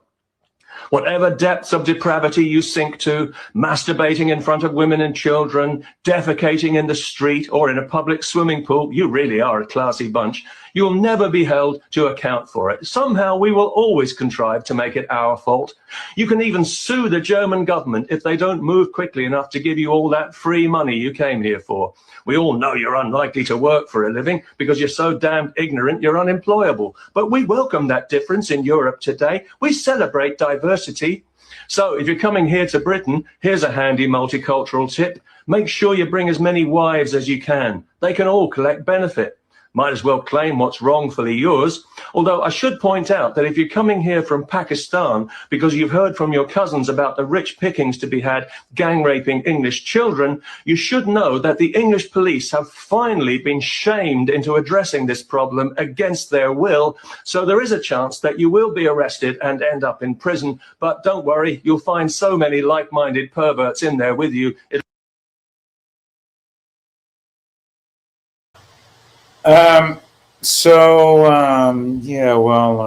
You disagree with this statement, or that's something that, there's nothing wrong with the statement that this man makes. Let me tell Sounds you like that. a playbook to me. It is. I mean, he might be part of the whole system, and just still, it's happening. You know, he might be the Yeah. only. He might be the only one allowed to say it, though. Yeah, that's the truth. Did Right? you guys hear about that British governmental report that was just released? No, tell me. Oh, good Lord. I wish I could remember the name. It's a formal commission that was set up to investigate the allegations of grooming gangs. Isn't that a nice term? Oh yeah, but that wasn't allowed. That didn't get through, right? Well, yeah, but what they concluded that I think it was the last 10 years, 250,000 British women have been raped, and it's mostly by Pakistani gangs. Mm-hmm. And I mean, it's horrific. And yet Britain, if you talk about this on your YouTube channel, you'll get police at your door. Yep. It's staggering. So the only thing I can add to this is my place. How do I say this? Well, there's a huge change in the population. There are a lot of people here from the north of India, like Gujarat. We lost your mic. We lost your mic again. Oh, okay. Okay, that's better. Yeah. There are a lot of people here from India and Pakistan. Yeah. And so you can't find a security guard. You can't find a fast food worker who isn't from India, and usually just within the last 5 years. Yeah. But here's the dilemma for me. The ones that are here they're young, they're highly educated, they speak fluent English. So like I've talked to so many of these people, and honestly, in my lifetime, like there's always been Indians in Canada. Like I've grown up with them, I've dated some. And I've never, and it sounds cliche, but I literally haven't met one that I don't like. Like nobody that really pissed me off or offended me. And so, but that's not the general sentiment. Like people are furious. They don't like the changes. Like I've had an old man at a bus stop just crying. He was literally in tears. He was saying over and over again, I don't mean to sound racist, but why are there so many Indians? It's not about racism. It's about culturalism, right? It's Yeah, about it's about destabilizing a culture, which is always yeah. it's if they cannot divide you, they will combine you, right, and then divide you. Yeah. And so that's what's going on. Yeah, exactly. Yeah. That's I why I mean, called it a playbook, because that's exactly what it sounds like. yeah, I mean, it's clearly the Kalergi plan that's going on, right? And if Yeah. this will not work, people will be obligated to intermarry, right? To racially intermarry. The white race will be prohibited from breeding with another white person. They have to breed with somebody of color. That's the next step, right? I Yeah, think that's we're on the eve of that, really. and right now that might sound like, oh man, Vor, you're crazy. No, that's in the plans. That's in the planning. So yeah, because they don't want balkanization, right? Because that's what's going to happen. The whites are going to group up with the whites, and the blacks are going to group up with the blacks, and the browns are going to group up with the browns, and they don't want that to happen. They want a homogenous, mongoloid population. That's To control them with one great hand. That's why they need us all together. One great hand, as opposed to this marginalized coagulation of people. A one world skin color. Yeah. Yeah. And only one to rule them, right? And those are the white Jews, right? Because it's not going to be the yeah. And so they will say in the end, they will say, oh no, yeah, we hated the white race, but we were wrong, and now we're the only white ones around, so we have to rule the nation. That's what I mean. If I can think about it, that's what they're going to do. That really is hitting the nail on the head right there. Yeah. And nobody wants to talk about it. I'm not saying that the white race is superior, but we actually did best. We actually did best. I don't know. The end game's looking kind of fishy. Yeah. If that's what we do, if that's what dictates whether the game is good or not. The end game's seemingly kind of fishy. Yeah. And I'm not saying, listen, I'm not saying that the whites are without crime or whatever. Right. The white race did horrible things too, right? But yeah, I mean, really, for all we know, though, the infiltration by this sect of people has been country by country by country all this time, and no one's wanting to see it. But if what the gentleman is alluding to is true, these vagrant homeless people, from the first country they went into all the way up until the last one, has what do you call it? Plagiarized the culture as to be part of their own, as to be inclusive, to move on to the next, and to move on to the next, to move on to the next. And like, I am so sorry for forgetting your name, but they mentioned that George Washington was Jewish, and all of this shit has been since the beginning of this particular country, which just means that it's all circling about. Yeah. And if we don't keep our eyes open, we're gonna miss it, and then we wind up being one of them people walking around in a circle in that movie Cell, just like bobbling their head, mindlessly moving to the tune of somebody else's drum. Yeah. Oh my God! Is that the whole point of the movie? But I can only hope that people will wake up to it. But I kind of lost hope. I feel you there. I do feel you there. Especially listening to people on YouTube, you're like, oh my God, people like you still exist. You haven't gotten the message. And I think we're just here to witness the whole plan going down. Not the plan of Trump, but the plan of God. The plan of the Creator. I think we're just here to witness it. I don't think we can fight the demons. I mean, it says so in the Bible. Do you want to fight with this? Do you want to fight with the devil? You're going to lose. You're gonna lose, right? Right. He's way stronger, and I Well, he's mean, been at it a long time. We're newbies compared to that. right? And you can't find any justice in the courts or with a solicitor or anything. I mean, they're all on the same side. There's no way to fight government, in a lawful way, other than to hang them, because that's what they deserve. You can barely defend yourself against them. No, I mean that's not. I mean, you can think of it. If you watch too many movies, you might have that illusion, which is a delusion. But no, there's no way. I mean, the only way is military and revolution, and Yeah. even that will be infiltrated and will be switched.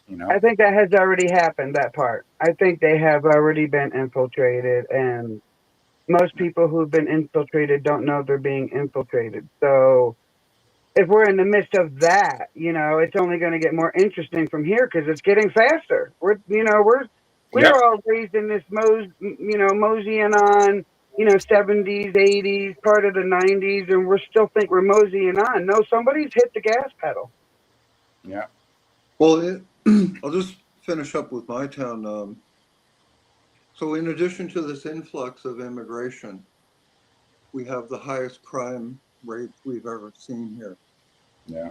And I can assure you it's never going to be an Indian or a Pakistani recently moved to Canada who's shooting up on the sidewalk or smoking crack in public or breaking and entering. It's almost always white Canadian born young men in hoodies. Yep. So it's they are playing with this influx in immigration. They're playing on our natural instincts. Like if you talk to an anthropologist, they'll tell you that all human beings are born racist. It's part of our DNA. And it doesn't mean typically what we think of racism, because racism, the whole word is basically an illusion. It's a made up construct. There's no real such thing as a race.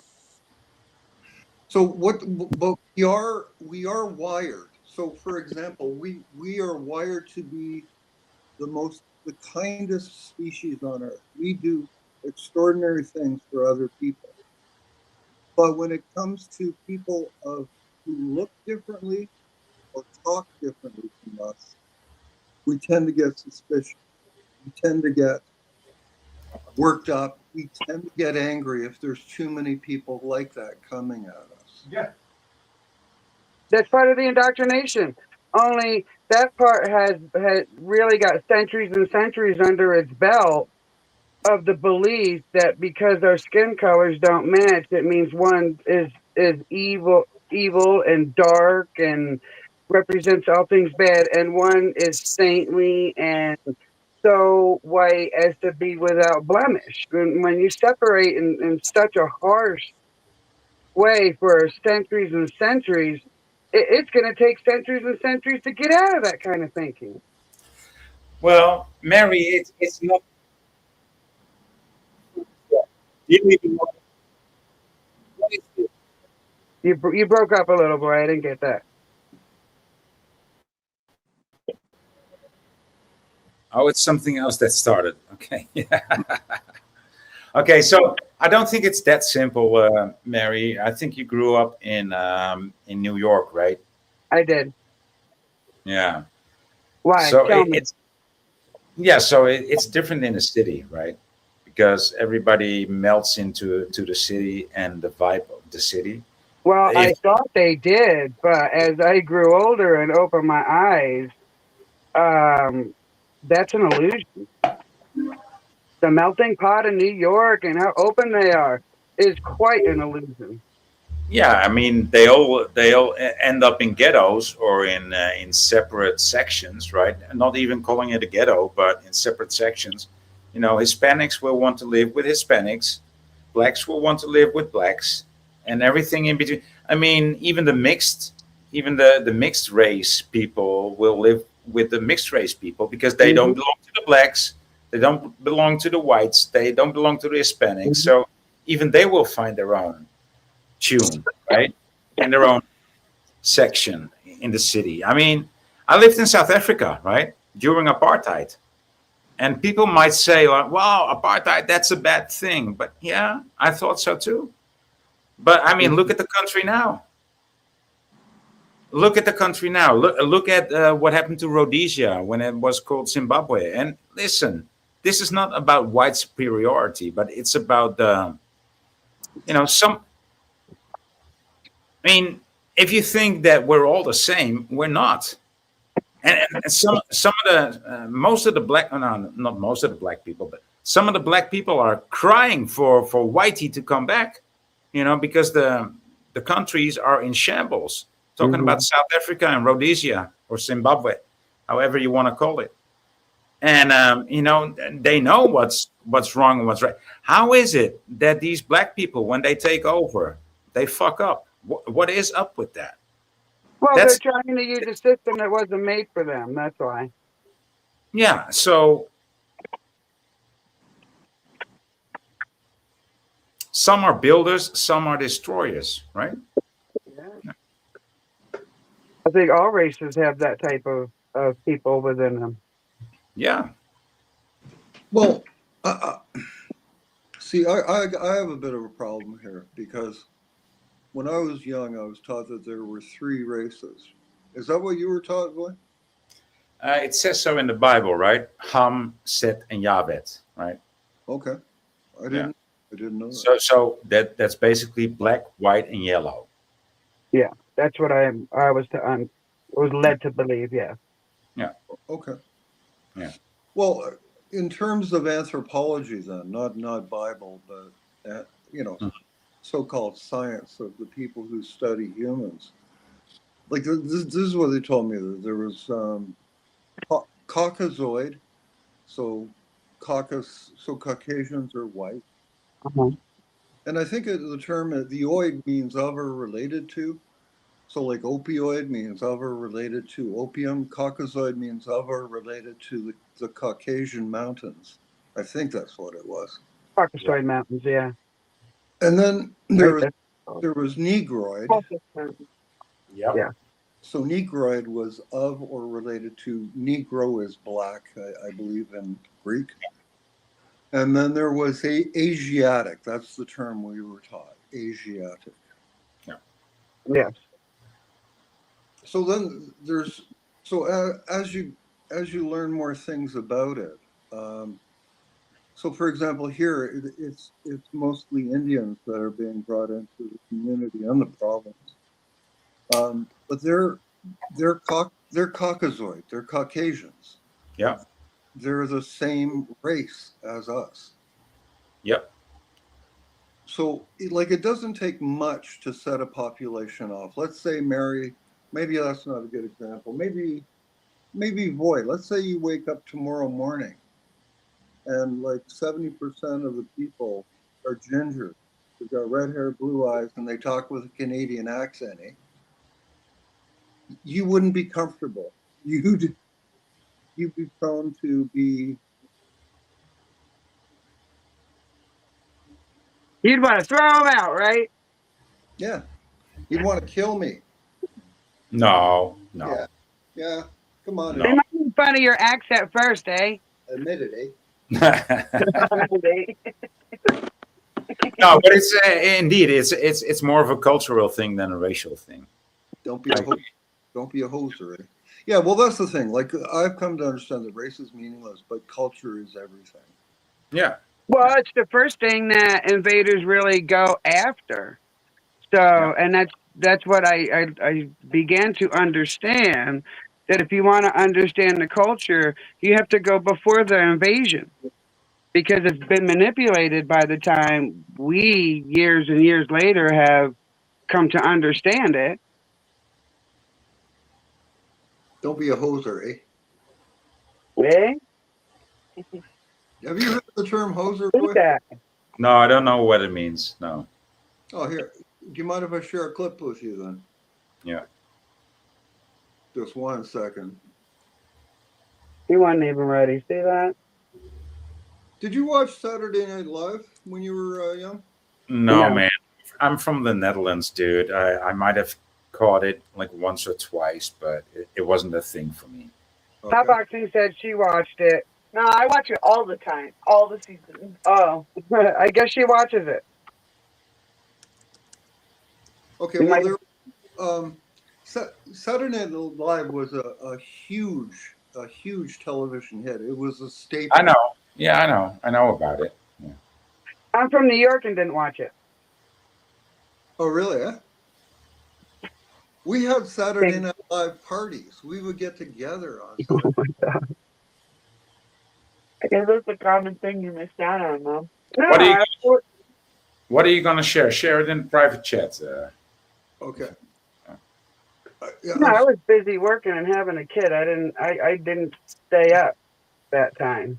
I only got 5 hours of sleep. That was one of them. I wasn't giving it up. Okay. Here it is, Seth. My computer slowed right down, man. Holy smokes. Too many windows. I've learned to live with people pronouncing my name as Seth. I don't like it because my name is Seth, but you know, it's okay. I'll call you Seth then. Yeah. Yeah. You I mean, pronounce the H? Did you get that? we don't pronounce the H. No. Did you get that, Seth? Yeah, I got it. Give me a second. So yes, David Letterman. I can't play that because that's copyright. No, that's David Letterman. I can't play that. That's Oh, definitely that'll get us copyright. taken down in seconds. And it's like, yeah, it's like 10 minutes long. I can't play that. No. Okay, how about this one then? It's like 30 seconds and under if it's something like that. Yeah. So yeah, you got to make a real short clip. Otherwise, yeah. Oh, really? But It's gotta be it's short, huh? but it shows Canadians, right? Like, yeah.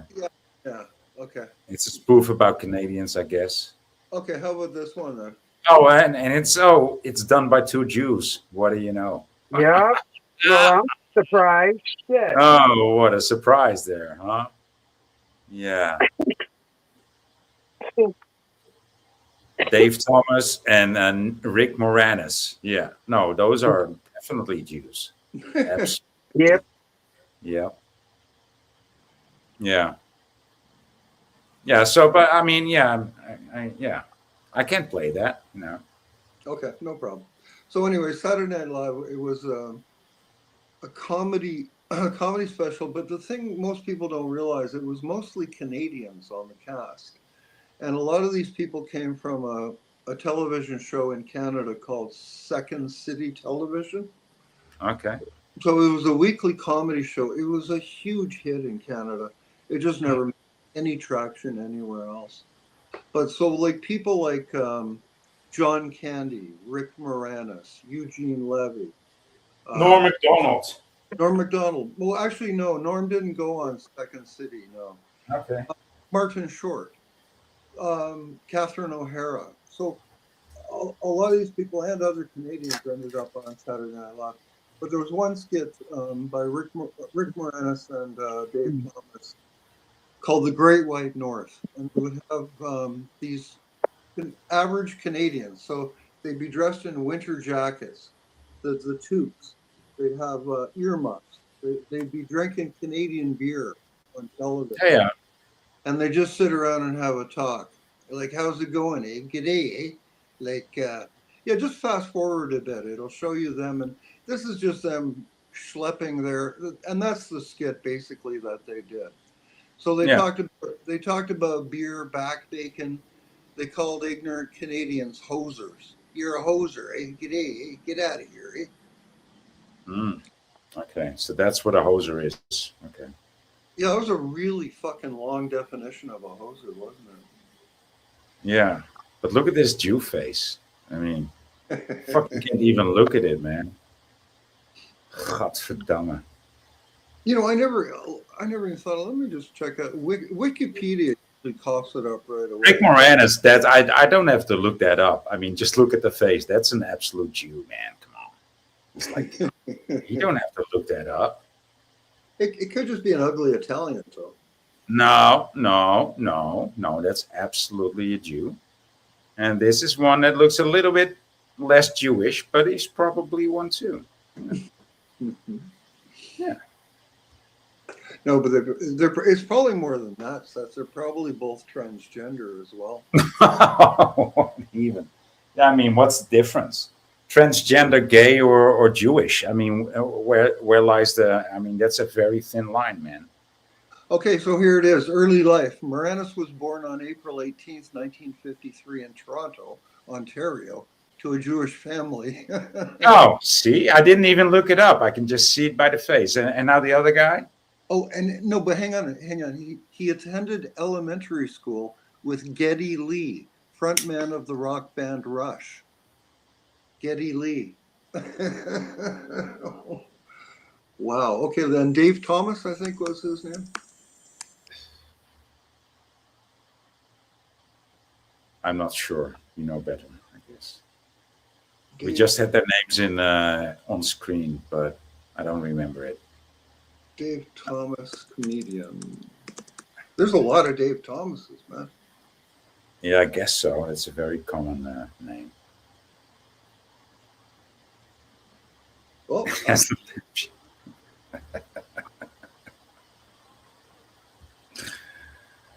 I wouldn't want to make a lampshade out of that face. No. But they were really funny. Boy.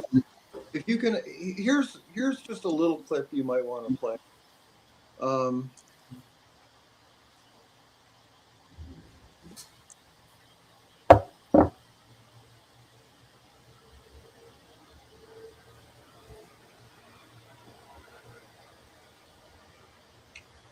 I'll just give it to you. You can watch it later.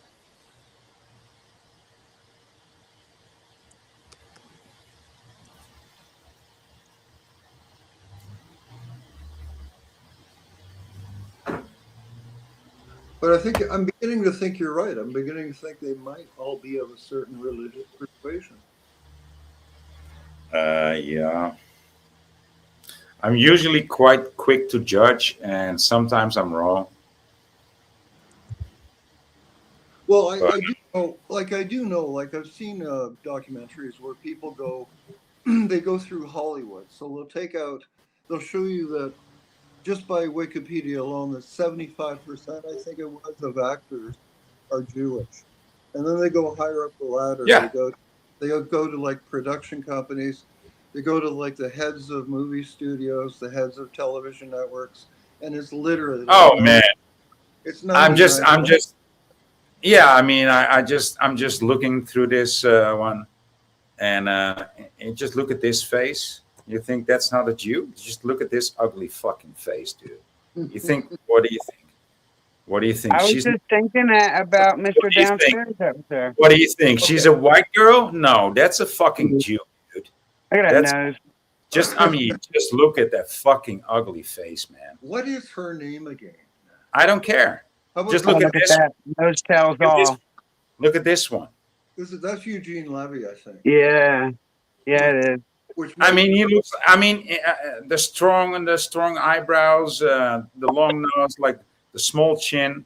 He tried to grow that hair. Look at this one. Look at the guy called Lawrence. There's like the typical fucking Jew. Look, the guy who's sitting next to him. His fucking nose doesn't even fit the fucking frame, even, man. Well, Come on. That's a. They're all. And look at this look. Look at this look. Max Tailleur. Right? Oh yeah, Alex Trebel. Oh yeah, oh so fucking funny. Always trouble. Yeah, and all these white names. I mean, they are known as the name stealers, right? Oh, look at he's wearing a nose. Oh yeah. Wow, that's crazy. Oh, it's a fake nose. Oh, it's not really my real nose. I mean, come on, man. Of course, they're all the same. All of them. It's not even 75%. Look at this fucking face, dude. Look at this banshee. It's just leave out the L. It's a banshee, dude.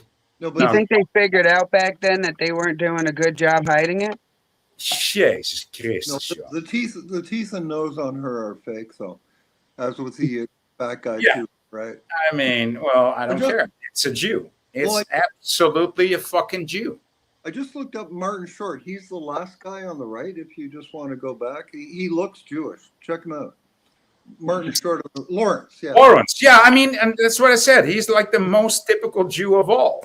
Okay. Oh, I'm sorry, I missed that. I thought you were talking about Arthur. Yeah, I mean, this is a bit blurry, but come on, man. So Look I at this face. Look at this face. So I just looked up. That's not a Jew. Oh my!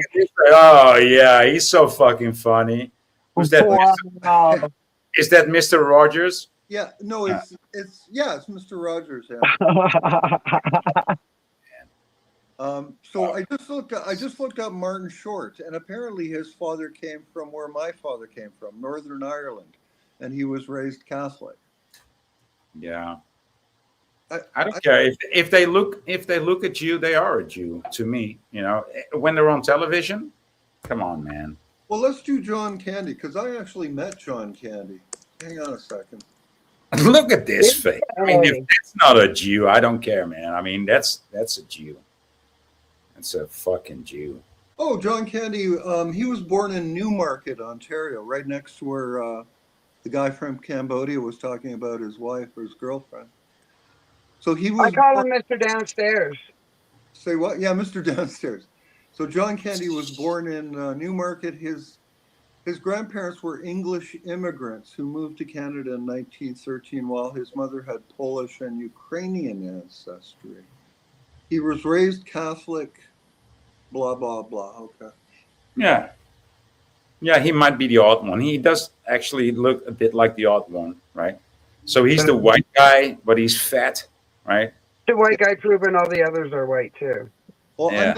I met him on Bloor Street in Toronto. It was just this show had peaked out. It was super popular, but so was Saturday Night Live in New York, and so Saturday Night Live had Jim Belushi, and so Candy is walking down Bloor Street, and I'm like in second year university, and so I approach him and I say, "Hey, it's John Belushi, eh?" And he looks at me like really angry, and he says, "Cut that John Belushi crap." And then he smiles and walks away. Yeah. And Toronto was a hub for the film industry back in the early 80s. They it would be nothing to walk down a street in Toronto and see that the whole front of the one building had been made to look like a New York Police Department station, and there'd be like yellow taxis on the street and New York police vehicles. I remember watching James Garner and Mary Tyler Moore spend over an hour just repeating the same scene where they walk down some steps and get into a yellow taxi and they talk a bit.